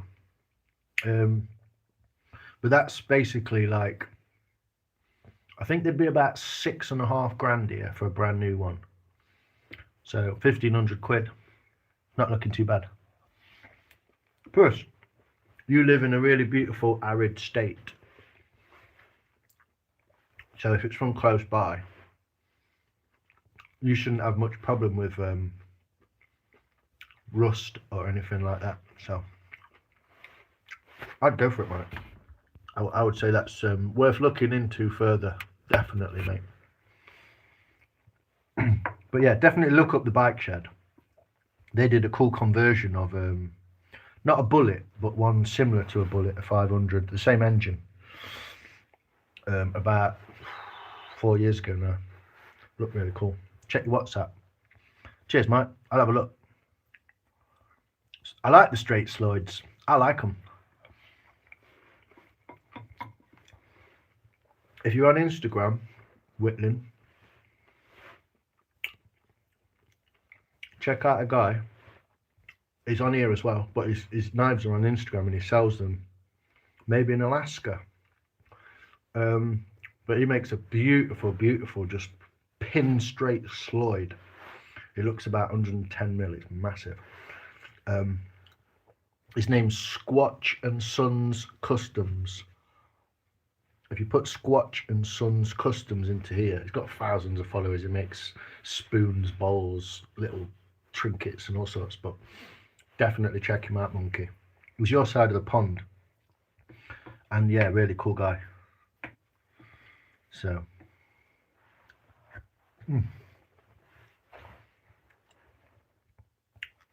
yeah, really like pin straight, mate. Like not even like that shape. They are like, yeah. I nearly bought one, but it would have cost me about 120 quid to get it shipped over, so it's just a bit too much. But hey, Whitler UK, how you doing, man? I was chatting to you earlier in your comments.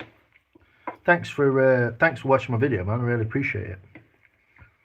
And I quite enjoyed watching you whittle those little figures as well. It's really cool. Yeah, if we go on his Instagram, there's links to his Etsy, and he sells a beautiful sloid knife. Really cool. It's the one he watches. If you watch his videos, it's the one he uses in his videos. So you can do a little like pause screenshot. I'm getting a spoon knife for my birthday. What do I recommend? Are you in the UK, M58? Are you in the UK, mate? I think you are.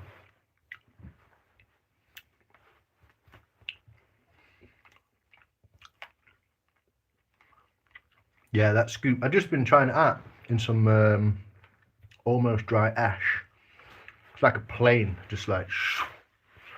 If you get the angle right, I'm still learning how to use it. It's a two-handed thing, but yeah, sharp as a pin, mate. Sharp as a pin. But yeah, thanks for popping in, man. It's really cool. And you're in. Oh, I just got your message, mate. And you're in the UK. If you're in the UK, M58, I would recommend Wood Tools. Robin Wood Tools, yeah? They're from Sheffield. He hand forges some axes. They're a bit pricey, but they're beautiful. I think you can buy the head of them for 120 quid. But he does a really beautiful spoon knife. It's really worth the money, I think. It might cost you 50 quid. MRH Woodworking. How you doing, man? New phone, my great data. Let's have a look. Let's have a look, mate. Yeah, man. If that's mechanically sound and runs with no mad rattles and problems, 1,500 quid, I'd say yeah, that's worth it. But you got to wonder, why is it 1,500 quid? So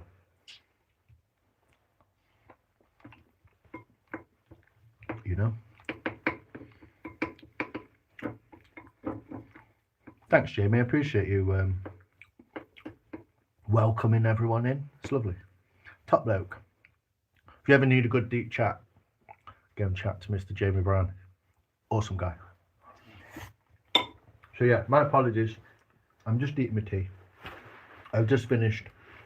You feel free to rewind and have a look. I got to go. Cheers, mate. Appreciate you, my friend. Don't worry. I've got your ball. It's saved. How are you, MRH? Old story of most riders. I got hurt. Can't ride anymore. Need to find a loving home. If it's mechanically sound, Mike, I'll drop on that. Because even if it came to like the midsummer and you were kind of like, you know, I might want to get rid of this, I reckon you could ask $2.50 if you clean it all up, you know, put some new grips on it, whatever, clean tires and all that kind of thing, you know.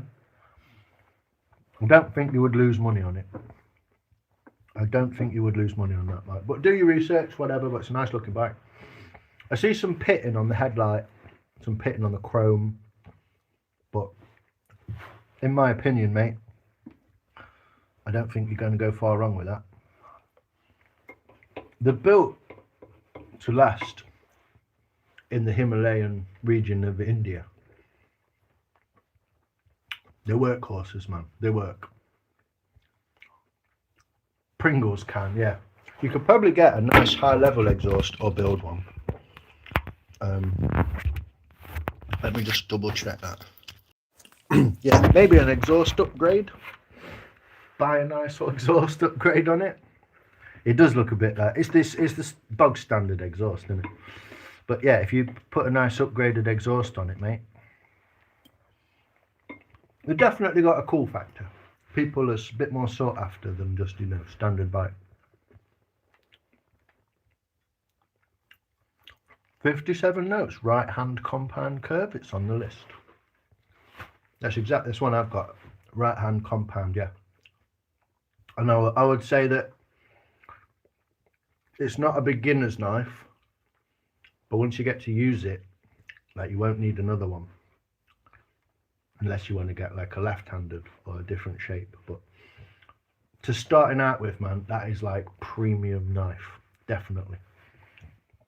Yeah, that'd be my recommendation, mainly because I've got one and it's a really good knife to start with, you know. And if you ever didn't like it and it cut your finger too many times, you put that on eBay, you probably get 50 for it, 45. So you're not going to lose a lot of money on it. It's actually got a resale value, you know. So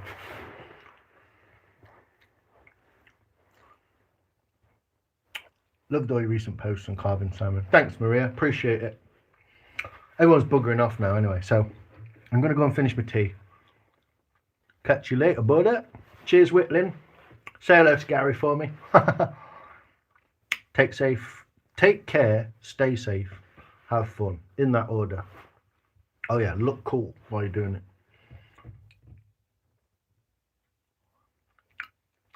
Worked it out now. Yeah, it's on it's the wrong way around. You're on the mirror camera, aren't you? So thanks, Maria, appreciate your comments as well. You're always there with your comments, supporting and liking, and so thanks very much, appreciate it. But yeah, from Sherwood Forest in the UK, I'm going to sign off. I'll chat to you on WhatsApp if you want, Mike, as well. Thanks, Soph, appreciate you. And you, Whitlow UK, you too. I'll check your videos out and all that kind of stuff. I've got some more. I'm going to be chopping a big log up tomorrow. I don't know what I want to do with it yet, but I'm going to be chopping a big log up tomorrow. So, night, y'all.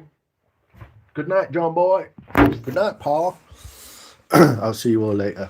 Take care, people. Love you. Bye. See you later.